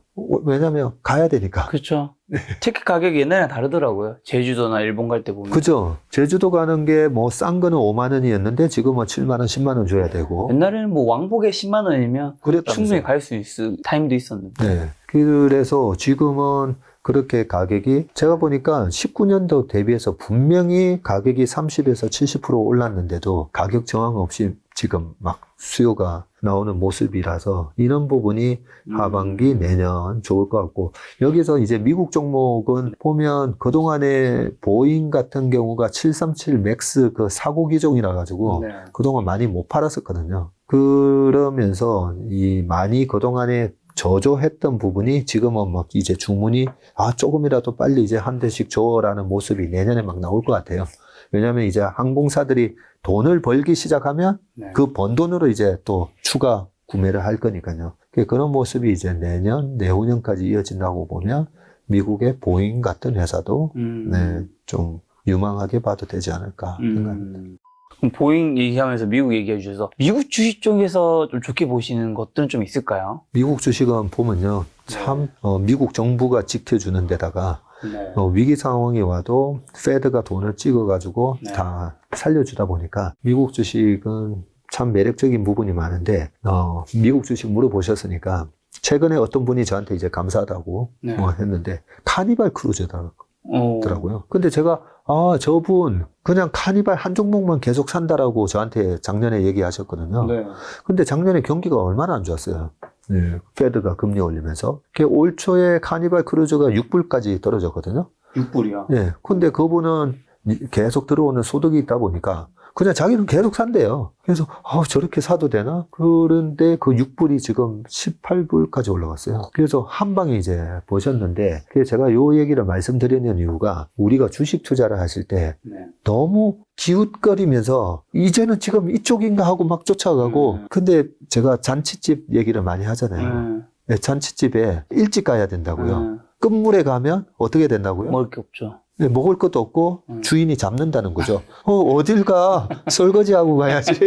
네, 먹은 것도 없는데, 저 지금 와서 먹은 것도 없는데요? 그 주인은 알 바가 아니고, 아이고, 왔으면 설거지하고 이거 좀 치우고 가야지. 네, 그렇게 된다는 거죠.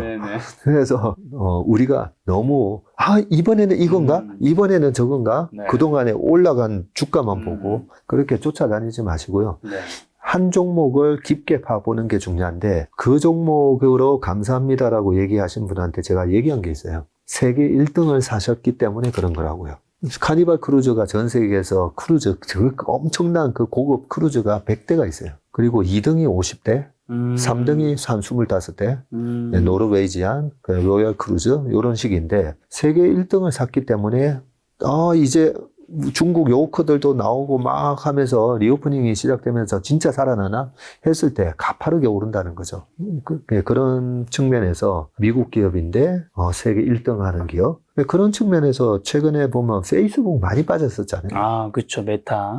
네, 메타가 PER 거의 10배까지 빠졌었거든요. 10배 초반까지 빠졌다가 최근에 한 주가가 한 130% 올랐는데 페이스북 같은 경우에도 세계 1등이잖아요. 세계 1등인데 틱톡이 1등은 되는 거 아니야? 여기에 이제 막 주가가 떨어졌었는데 미국 정부가 이제 막아주고 그리고 페이스북이 최근에 스레드 어떻게 제 생각을 그렇게 다 하세요? 엄청난 가입자. 네. 트위터를 죽여버리는 그런 스레드로 한 달 만에 1억 명을 모아버리는 기염을 토하면서 그런 새로운 또 성장을 만들어내고 그래서 저는 페이스북이 주가가 많이 빠졌을 때도 페이스북이 과연 저렇게 그냥 주저앉을까? 예, 마크 저커버그가 저대로 주저앉을까? 예, 라고 생각했는데 역시나 25억 명의 가입자를 가진 이 페이스북이 끙 하고 또 움직이는데 세계 1등의 주식을 갖고 있었기 때문에 페이스북을 산 사람도 저는 다 돈을 벌 수 있었던 것처럼 우리가 미국 기업 중에서 세계 1등을 하고 있는 기업은 뭔지 보시고 S&P 500 안에 웬만한 방어 기업, 자산주, 성장주 뭐 다 있어요. 고배당주 다 있는데 지금 미국 주식 중에서 그렇게 이제 뭐 턴어라운드 되는 그런 모습의 주식들이 꽤 보입니다. 꽤. 페이스북 얘기하셔서 페이스북이 이제 또 메타 굉장히 중요시 여기는데 메타버스 쪽에서 이제 애플의 비전 프로가 이제 출시됐잖아요. 네. 그건 좀 어떻게 보세요? 앞으로. 애플의 비전 프로가 500만 원이나 하다 보니까 엄청 비싸죠. 네, 저는 잘 팔릴 거라는 건 생각 안 하는데요. 근데 굉장히 의미가 있다라고 보는 게 우리가 애플 아이폰이 나왔을 때 피처폰이 20만 원에서 30만 원 할 때 아이폰이 거의 70만 원으로 빵 나왔어요. 어이씨 너무 비싼 거 아니야? 그리고 테슬라의 전기 자동차 모델 S가 나왔을 때 뭐야 10만 불이나 해?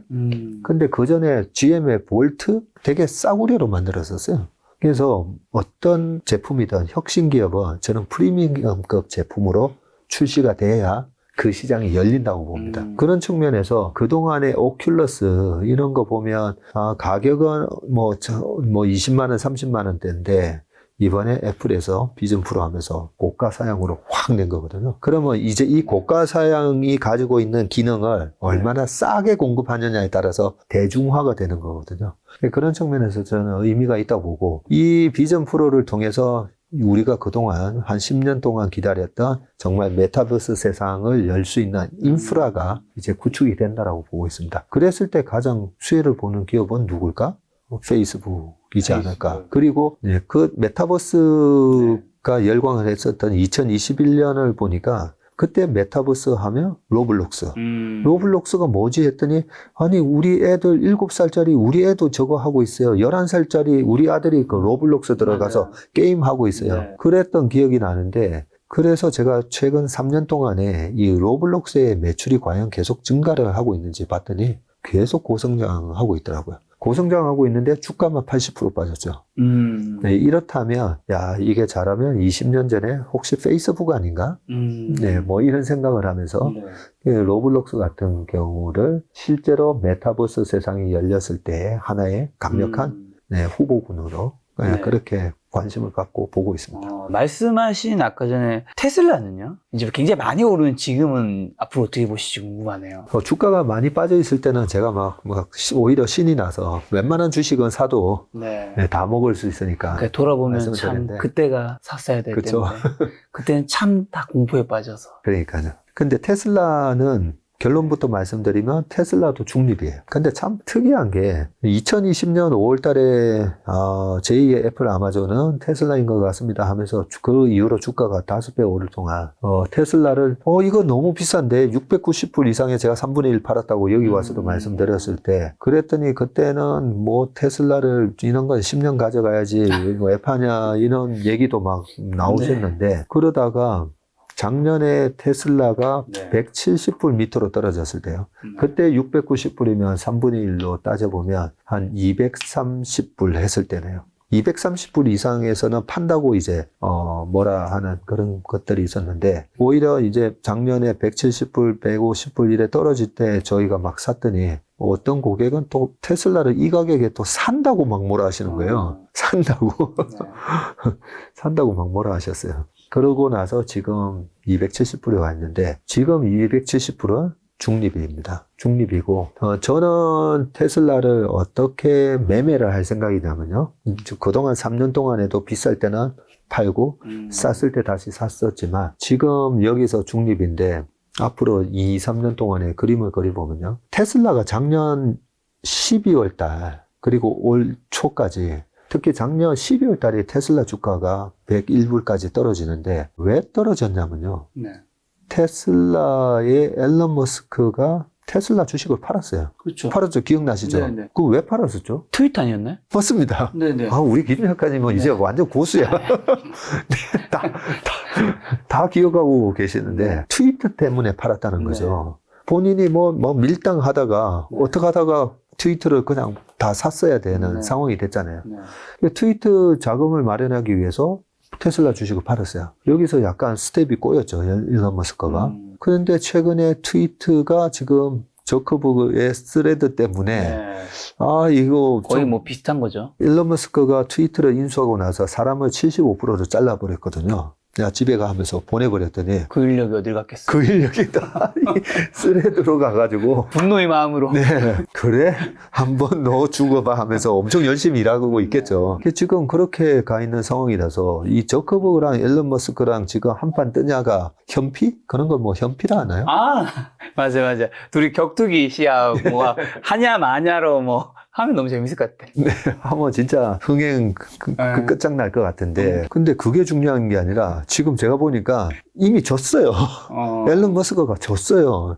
이 트위터가 지금 이게 생존의 문제에 그렇죠. 저는 봉착할 수 있다고. 스레드 때문에. 네. 그렇게 되면 이 테슬라의 그동안의 주가 하락이 이 트위터가 문제가 있었었는데 트위터가 완전히 스레드에 의해서 지금 그 가입자나 여러 가지로 문제가 생기면 또 앨런 머스크가 얘 살리려고 애를 써야 되고 그런 게 하나의 또 잠재 악재로 작용할 수 있겠다라는 생각합니다. 장이 좋을 때는 그런 게 이제 부각이 안 되는데 내년 하반기로 갔을 때 또 장이 안 좋아지면 또 이 부분이 틀림없이 좀 문제가 될 것 같고요. 그런 측면에서 제 머릿속에는 테슬라도 270불 이상으로 가면 갈수록 분할 매도. 네, 그리고 내년 5월 달까지 거의 절반 이상을 또 줄여놓고 봐야 된다. 그러면 또 다시 싸게 살 기회를 주지 않을까 이런 생각합니다. 미국의 테크 기업들이 특히 AI에 강한 기업들이 되게 많은데 점차 우리나라도 뭐 AI로 일자리도 굉장히 앞으로 뭐 많이 어느 정도 사라질 수밖에 없는 거잖아요. 물론 AI로 생기는 직업도 있겠지만 그런 걸 좀 대체할 수 있을 만한 우리가 살 수 있는 주식 같은 건 좀 있을까요? 어떤 걸 사면 뭔가 AI로 그런 내가 잃는 마이너스를 좀 플러스로 만들 수 있는 이 AI의 큰 모멘텀으로 좀 수혜를 얻을 수 있나 그런 측면에서 아까 AI가 되면 어쩔 수 없이 GPU가 됐든 AI가 되면요, 수많은 또 시스템 반도체들이 막 나올 거예요. 이 AI에 맞게끔. 그런 반도체들이 나올 거고, 그렇게 된다면 결국은 지금 메모리에 대한 수요도 늘어날 수밖에 없기 때문에 저는 좀 보기보다 보수적인 사람이거든요. 그래서 좀 잘 모르는데 대박이 날 수 있는 그런 주식은 잘 안 합니다. 오히려 확실한 주식으로 한 30, 50% 수익 내는 게 더 저는 좋기 때문에 그런 상황에서 AI에 내가 AI 이 모멘텀이 이게 시작된 줄 알았는데 샀어야 되는데 라고 한다면 지금이라도 저는 뭐 삼성전자 우선주 사셔가지고 배당도 받고 주가도 올라가고 그런 일석이조 효과를 누리시면 될 것 같습니다. 오늘 미국과 한국 그리고 여러 섹터들 좀 많이 여쭤봤는데 그러면 좀 정리하는 질문으로 지금 같은 장에서 수익 보려면 우리 개인분들 좀 어떤 주식이 중심으로 사야 될까? 삼성전자라는 힌트는 좀 주셨고 그 외에도 많은 것들이 있으니까요. 그래서 약간 비중은 코스닥에서 약간 코스피로 그동안에 비중을 7대3 아니면 8대2 코스닥의 비중이 높으셨다면 이제는 하반기 시장을 바라보면서 코스피 비중을 거의 7에서 8 정도로 옮기시면 좋을 것 같고요. 그 이유가 코스닥 주식이 아무래도 개인 투자자들의 비중이 높다 보니까 아까 대주주 과세 요건에 좀 취약합니다. 근데 코스피 주식은 코스피 200 같은 경우만 하더라도 기관의 벤치마크를 말 그대로 지수를 벤치마킹하는 그런 펀드들이 갖고 있다 보니까 대주주 과세 요건하고 상관없이 팔 이유가 없거든요. 수급 면에서 코스피 종목이 좀 유리한 부분이고요. 최근에 저희가 많은 주식 종목을 공부해 보는데 약간 가슴 벅찬 감동이 주식 공부를 하면서 생기는 게 우리나라 기업 중에 영업이익률이 막 30%, 40%, 50% 이렇게 나오는 기업들이 막 탄생을 하고 있어요. 뭐 엔터테인먼트도 그랬었지만 뭐 피부 미용기계도 마찬가지고 글로벌하게 제가 10배 나는 종목을 찾는 방법 중에 하나가 우리가 글로벌하게 세컨 티어였다가 퍼스트 티어로 올랐을 때 10배 나는 경우가 많다라는 부분을 보면 그런 측면에서 엔터도 그랬고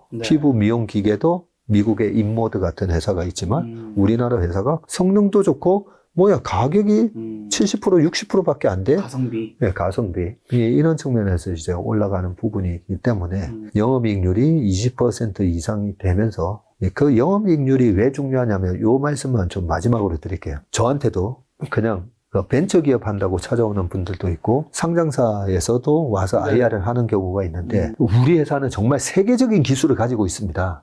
독보적인 기술입니다 라고 얘기하잖아요. 그러면 제가 뭘 보냐면 영업이익률을 봐요. 세계적인 기술력을 갖고 있습니다. 근데 영업이익률 얼마예요? 5%. 5%? 아니 물건 100... 만원 5%가 남는 건데. 네. 아니, 10,000원 주고 팔아가지고 500원 벌어요? 좀 이상하잖아요. 그렇죠. 그런 측면에서 이 세계적인 기업의 이 기준이 보면 다들 보면 이 영업이익률이 되게 높아요. 애플, 마이크로소프트, 엔비디아 뭐 등등 보면 영업이익률이 되게 높기 때문에 항상 우리가 그 세계 1등 아니면 세계 2등 그룹에 있다가 1등을 위협하는 그런 한국 기업인지를 발견을 하셨을 때 영업이익률을 반드시 체크하셔가지고 영업이익률이 뭐 20% 이상 나온다. 그러면 세계적인 경쟁력이 있구나. 가격 결정력이 있구나. 라고 보고 사시면 될 것 같습니다. 근데 말씀하신 엔터 같은 경우는 어쨌든 우리나라 대표적인 게 뭐 하이브, SM, JYP, YG가 있지만 굉장히 많이 올랐잖아요. 많이 올랐죠. 앞으로도 또 계속 더 오를까요? 그걸 제가 어떻게 알겠습니까? 근데 지금은 또 하반기에 대주주 과세 요건이 있다고 말씀드렸잖아요. 그래서 그렇게 엔터 주식은 좋게는 보지만 10월 달까지 한번 기다려도 되지 않나 싶습니다. 이제는. 지금 말씀하신 건 어쨌든 그런 코스닥 있는 종목들은 4분기를 좀 조심하고 해야 된다 그런 의미신 거겠죠. 네. 반면에 올해 1월 달에는 올해 상반기를 오히려 성장주 중심으로 그리고 대형 우량주, 초일류 기업 그런 위주로 투자를 하세요라고 말씀을 계속 드렸는데 하반기는 보니까요. 약간 경기 민감주인데 가치주 영역에 들어가 있는 기업들이 너무 많더라고요, 지금. 네. 너무 이쪽으로 쏠려서 그런지 되게 싼 주식들, 아니, 이렇게 수익이 나는데 주가는 계속 이렇게 밑으로 빠진 기업들 많아 보이는데 하반기에는 약간 가치주의 역습 있지 않을까 그런 생각도 듭니다. 대표님이 말씀해 주신 이익에서도 저는 이제 뭐 주식 관심도 가지면서 공부하면서 제일 와닿았던 것 중 하나가 PQC라고 하잖아요. 네. 가격 곱하기 이제 제품 판매량 마이너스 비용이 이익인 거잖아요. 네. 예를 들면 이제 뭐 우리가 처음에도 말씀했었지만 이제 내가 뭐 자산이 200억 있다고 하는데 실제로 까보면 뭐 순자산은 몇십억 아니 몇 억밖에 안 되신 분도 계시잖아요. 그렇죠. 그러니까 뭐 어떤 매출 이야기할 때도 매출 막 거창하게 얘기하는데 실제 재무제표 까보면 남는 건 거의 없고 네. 많은 분들이 PQC 영업이익 어떻게 보면 자기가 비즈니스 모델을 뭔가 만들 때도 그런 거 좀 많이 고민해 보시면 저도 어떤 지금 뭐 유튜브를 하면서 다른 사업을 할 때도 늘 생각하는 게 그래 우리가 얼마 버는 게 중요한 게 아니라 그렇죠. 그래서 그거 팔아서 우리 얼마 남는데 얼마나 남는데. 그러니까 이게 얼마 안 남으면 우리는 투입한 시간과 그게 에너지가 있기 때문에 안 하는 게 맞는 거다. 그러니까요. 네. 혹시 그런 거에서 개인분들한테 해주고 싶은 뭔가 조언 같은 거 하나 있을까요? 야, 우리가 기업 분석을 할 때 네. 무조건 이 PQC로 먼저 하거든요. 이 ASP가 판매 단가가 오르고 있느냐, 떨어지고 네. 있느냐. 네, 거기서 이제 Q 마이너스 코스트를 보는데 여기서 간단한 예를 들면서 설명을 드리면 좋은데 자동차가 올해 실적 모멘텀이 너무 좋았잖아요. 네. 기아 자동차의 영업이익률이 도요타를 제끼고 네, 테슬라도 제쳤죠. 테슬라가 작년에 16.7% 나오긴 했는데 네. 올해 테슬라가 영업이익률이 많이 안 나오다 보니까 뭐 거의 세계 1등의 영업이익률이 나왔어요. 근데 그러면 자동차에서는 왜 세계 최고의 영업이익률이 나왔지? PQ에서 네. Q도 늘었지만 P가 올라갔죠. P가. 특히 현대는 제네시스라는 고급 브랜드가 계속 잘 팔리고 있죠. 고급차가 잘 팔리니까 ASP가 올라가고 있고, 그죠? 그 다음에 결정적인 거 하나가 뭐 환율 효과도 있긴 했지만 이 C 있잖아요. C에서 원래 미국에는 딜러망을 통해서 팔리잖아요. 네. 인센티브가 산업평균이 1,900에서 2,000달러 정도 하는데 그러면 한 250만 원을 딜러 인센티브로 주는 거예요. 근데 현대기아차는 아니 고객들이 찾아와서 막 서로 살라고 하는데 딜러들한테 인센티브 안 줘도 되는 거죠. 그만큼 많이 안 줘도 되는 거죠. 네, 안 줘도 되다 보니까 그 2019년만 하더라도 현대기아차가 딜러 인센티브 엄청 많이 줬어요. 그때 막 팔아야 되니까. 막 팔아야 되니까 2,500불 막 주고 했었는데 1,100불. 얼마 전까지는 600불. 작년에는 공급망 때문에 못 써서 안 다니니까 딜러 인센티브 거의 안 주고 600불. 근데 최근에 올라왔는데 여전히 1,100불이에요. 산업 평균에 벌써 훨씬 낮죠. 그러니까 C에서 딜러 인센티브도 다 비용인데 이 비용이 줄어들면서 이익이 또 확 나왔던 거거든요. 그런 식으로 우리가 기업 분석을 할 때 항상 ASP가 이래 떨어지는 기업은 웬만하면 좀 안 샀으면 좋겠고요. 그게 저희 아버지가 옛날에 이 양복 공장을 하셨거든요. 네네. 이 회사는 아닙니다. 30년 전에도 네. 30만 원, 지금도 30만 원. 아, 예. 그럼 뭐 물가로 따져보면 별로 안 좋은 30년 전으로 따지면 지금 30만 원짜리를 3만 원에 팔고 있는 거랑 마찬가지잖아요. 네. 그래서 우리나라의 그 기성복 회사들이 다 망했듯이 ASP가 떨어지는지 늘 보셔야 되고 네. Q가 늘어나는지 보셔야 되고 그 다음에 PQ가 다 늘어나도 C가 너무 늘어나는 경우가 있어요. 아, 이것도 말씀드려야 되겠네요. 네. 그게 바로 쿠팡이었던 거죠. 쿠팡. 예, 쿠팡을 100조 상장될 때 제가 아유 김검석 의장님 우리나라에 이렇게 많은 일자리를 만들어 주시고 네. 우리가 주문하면 내일 아침에 배송되니까 내일 아침 너무 오죠. 좋잖아요. 너무 좋죠. 아, 그래서 너무 감사합니다. 하지만 죄송한데 주식은 안 삽니다. 라고. 내일 아침에 오는 게 자체가 다 비용 아닌가요? 그러니까요. 정확한 얘기 하셨는데. 그래서 쿠팡이 무슨 물류혁신이 아니라 로켓맨. 네. 로켓 배송하기 위해서 트럭 구매해야 되고. 네네. 예, 물론 그 사이에 이제 물류센터 짓고 하면서 거기에 비용이 많이 들어가기도 했고, 최근에 이제 흑자 전환을 한다고는 하지만, 분명히 Q가 막 늘어나는 걸로 사람들이 열광을 하는데, 제가 보니까, 비용. 아니, C가 C 때문에 7천억씩 적자 나는데, 뭐야, 남는 게 없는데. 그런 측면에서 우리가 항상 보면 이 PQC까지 예, 체크를 하시는. 이런 게 투자에도 적용할 수 있는데 저는 개인분들도 뭐 사업하시거나 아니면 자영업하시는 분도 있으니까 과연 내가 뭐를 높이고 낮출 수 있는 예를 들면 내가 가격을 높일 수 있는 영역에 일을 하는지 아니면 많이 팔 수 있는 영역인지 아니면 비용이라도 낮출 수 있는 건지 세 가지 다가 안 되면 나한테 결국 남는 거는 별로 없다. 맞습니다. 네. 아, 이거 너무 중요한 얘기를 하셔서 네. 하나만 더 또 네. 얘기를 말씀드리면 어떤 얘기 자, 이 PQ에서 네. 워런 버핏이 중요시 얘기하는 게 이 P에 대한 결정권을 그 가격 팔려면 이 P를 누가 결정하느냐는 거죠. 아, 이게 결국 판매자한테 있어야지 힘이 있는 거죠. 그래서 혹시 애플 주식을 산 건가요? 예, 맞습니다. 그래서 이게 우리가 셀러스 파워냐, 바이어스 파워냐. 예, 이 P를 결정하는 게 사주는 사람이, 형, 그 500원에 줘. 아니, 이거 500원에 드리면 저희 남는 거 없는데요? 아이, 그러면 나 저기서 그냥 살게. 그러면 어쩔 수 없이, 아유, 그럼 500원에 드릴게요. 네. 결정권이 없잖아요. 네. 그래서 우리가 투자를 할 때, 가격 결정권은 누가 가지고 있는지 네. 이 부분이 되게 중요한데요. 자, 그러면 배터리 회사로 다시 한번 돌아가 봐가지고 옛날에 에코프로나 LNF 같은 경우에 2009년, 10년, 11년도에 스마트폰 혁명이 일어나면서 배터리 엄청나게 팔리는 거잖아요. 스마트폰은 디스플레이가 커지면서 배터리 용량이 커져야 되잖아요. 네. 옛날에 피처폰보다는. 그래서 배터리 주가가 그때 LNF 주가가 2009년, 10년, 11년도에 어마어마하게 올랐어요. 그러고 나서 작살났죠. 이번에 다시 올라오기 전까지. 왜 작살났겠어요? 적자나니까. 2011년, 12년, 13년, 14년, 15년 넘어가면서 계속 적자가 나요. 아니, 스마트폰 시장 커졌고, 배터리 용량 많이 늘어나고, 뭐 그랬음에도 불구하고, 공급 약간 과잉 비슷하게 되면서, 그러면 가격 결정권이 누구한테 가느냐? LG 화학이었죠, 옛날에는. LG 화학이나 SD, 야, 우리도 힘들어. 우리도 지금 적자 나는데, 라고 하면서 가격을 낮춰라고 해서 적자가 나는 거고. 근데 지금은 여기저기서 달라고 하니까, 그 가격을 안 낮춰줘도 되는 거죠. 그래서 어떻게 보면 납품하는 입장이 을이라고 하잖아요. 근데 을이 가격 결정권을 가지고 있을 때가 있어요. ASML의 노광 장비라든지 이런 거가 바로 우리가 슈퍼 을이라고 하는데 산업별로 보면 을이었다가 갑이 됐다가 을이 되었다가 갑이 됐다가 이렇게 이제 변하는 경우가 있거든요. 그런 걸 잘 보셔야 되는데 그걸 그 말처럼 그러면 그걸 어떻게 확인을 해? 그게 바로 영업이익률이라는 거죠.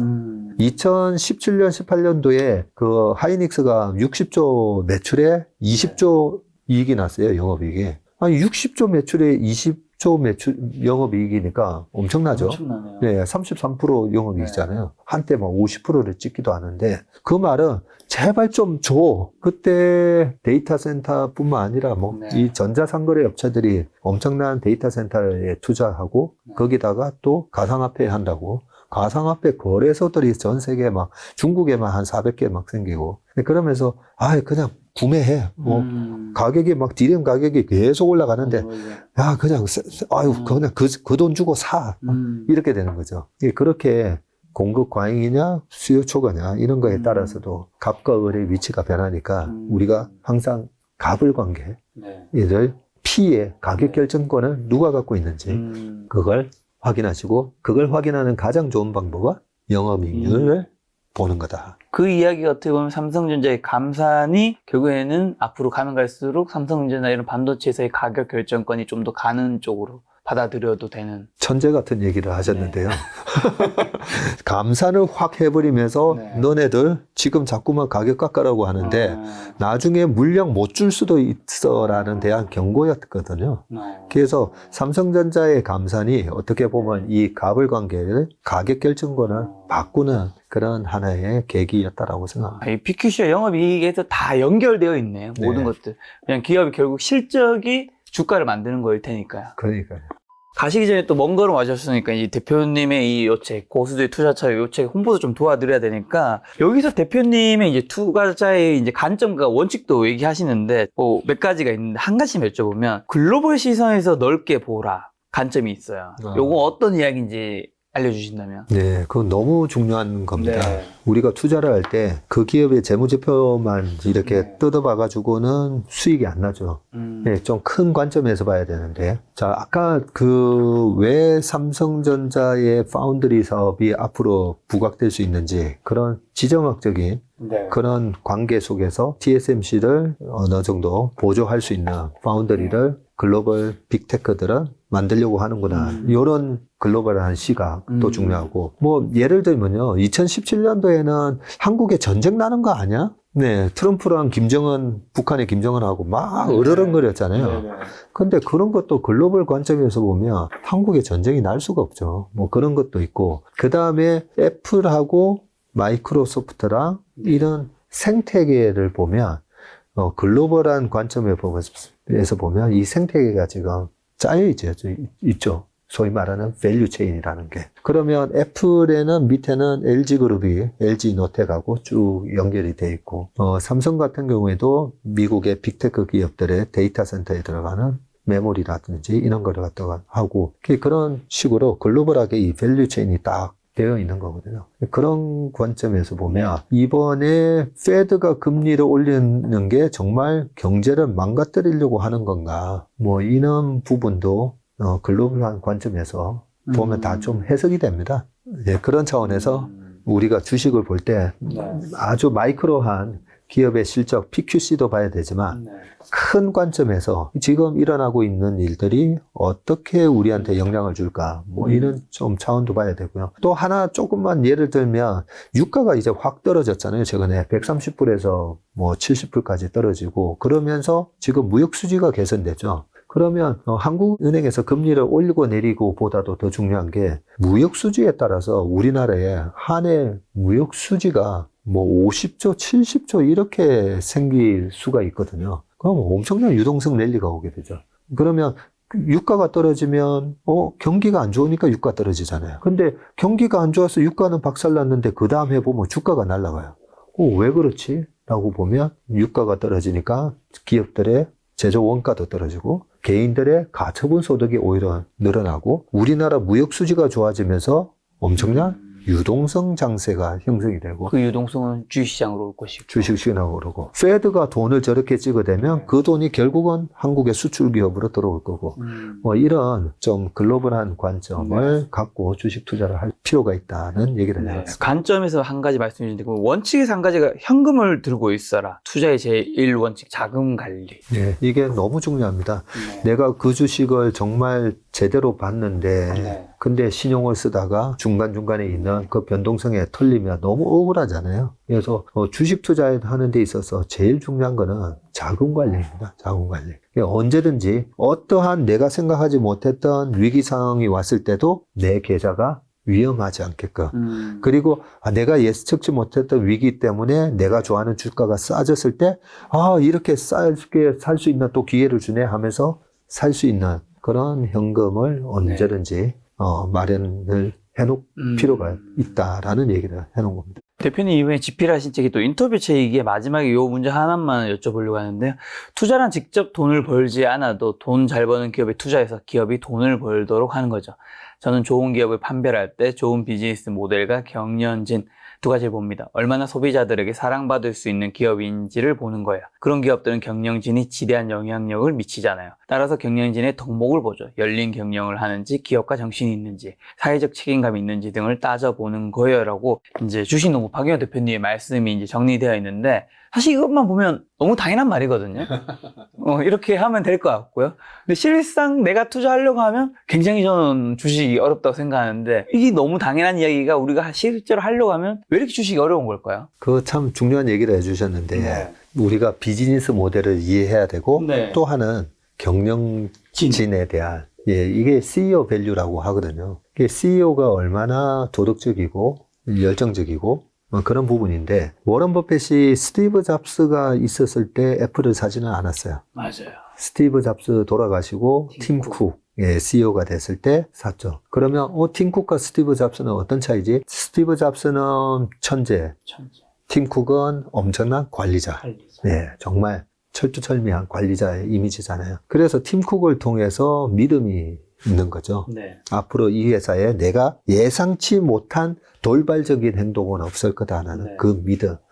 그런 측면에서 우리가 항상 투자를 하실 때 비즈니스 모델도 중요하지만 CEO 밸류를 반드시 보셔야 되고, 근데 너무 비즈니스 모델만 가지고 투자를 했다가 크게 낭패를 보는 경우가 많잖아요. 특히나 조그만 종목들도 그렇고. 그런 측면에서 우리가 이 두 가지 원칙을 주식농부 박영호 회장님이 말씀하셨던 걸 항상 마음에 좀 새겨둘 필요가 있습니다. 대표님과는 거의 제가 한번 지난 촬영을 보면 항상 한 분기에 한 번 정도 뵙는 것 같더라고요. 이제 다음번 또 뵙는 건 아마 4분기 때, 이제 연말과 2024년을 전망하면서 또 뵐 것 같은데, 아직 이제 올해 하반기 그럼 투자 포인트랑 눈여겨봐야 할 변수만 한번 정리해 주시면서 저희 개인분들한테 마지막 하시고 싶은 말씀까지 해주신다면요.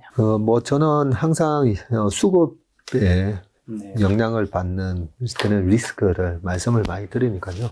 상반기는 허를 찌르는 뭐 상승 너무나 이제 많이 떨어졌기 때문에 올라올 수밖에 없는 환경이었기 때문에 그동안에 굉장히 공격적으로 저 사람 저 경기도 안 좋아지고 뭐 시장이 다 3,300, 뭐 S&P 500은 그렇고 코스피는 2,000 깨질 수도 있다는데 왜 저렇게 공격적으로 얘기하냐라고 말씀을 좀 생각을 하셨을 건데 하반기는 조심해야 돼요. 네, 하반기는 조금 조심하는 마음으로 좀 투자를 하셨으면 좋겠고, 네. 하지만 내년 5월 달까지는 올라가는 장이기 때문에 그 울퉁불퉁한 이 변동성을 잘 이용을 하시면 되는데, 그 울퉁불퉁한 변동성에 크게 한 두 가지가 바로 추석을 앞두고 시장이 일시적으로 조정을 받는 그런 이 부분이 있고요. 그 다음에 대주주가 와서 여건이 또 영향을 주는 부분, 그런 부분이 있기 때문에 하반기에 주식시장의 변동성을 잘 이용하시고 이번 2월 달이나 5월, 6월이나 조정이 있을 때마다 인버스나 굿버스 포지션은 좀 정리하시라고 말씀드렸는데 만약에 들고 계시다면 좀 과감하게 내가 잘못된 판단을 한 거잖아요. 그 부분에 대해서는 좀 정리를 하시는 게 좋을 것 같고, 여러 번 말씀드리지만 투자를 떨어지는 거에 배팅하는 거는 좋지 않은 습관입니다. 이번에 뭐 공매도 세력이라고 하는 이 기관 투자자, 제 주변에도 우리 기관 투자가 동료 중에 그 헤지펀드 네. 매니저들이 있거든요. 네. 엄청 고생했죠. 제가 그 얘기하잖아요. 내가 공매도나 떨어지는 거 배팅하지 말아 했잖아. 그냥 사서 고생이에요, 사서 고생. 네. 우리가 보면 확률적으로 주식시장은 우상향 하잖아요. 그렇죠, 그렇죠. 우상향 하는데 저는 떨어지는 거에 배팅을 왜 하는지 모르겠어요. 그런 측면에서 네. 우리가 유리한, 확률적으로 유리한 투자를 하셔야 되는데, 이번 9월이라든지 10월 조정이 만약에 있게 되면 그럴 때마다도 좀 위로 올라가는 거에 배팅을 하는 그런 나의 투자 습관을 만드셨으면 좋겠습니다. 네. 대표님이 이제 내년 4월까지 이제 팔지 말라고 하셨지만 올해 또 9월과 이제 대주주 그거는 좀 조심하고 가야 된다라는 건 많은 분들이 명심하셨으면 좋겠고, 대표님의 고수의 투자차를 요청해 보신다면 대표님과 또 10명의 투자 고수분들 이야기 좀 더 우리가 자세히 알 수 있지 않을까 싶습니다. 오늘 만난 손님 박세희 대표님이었습니다. 지금까지 소중한 시간 함께 해주셔서 정말 감사합니다.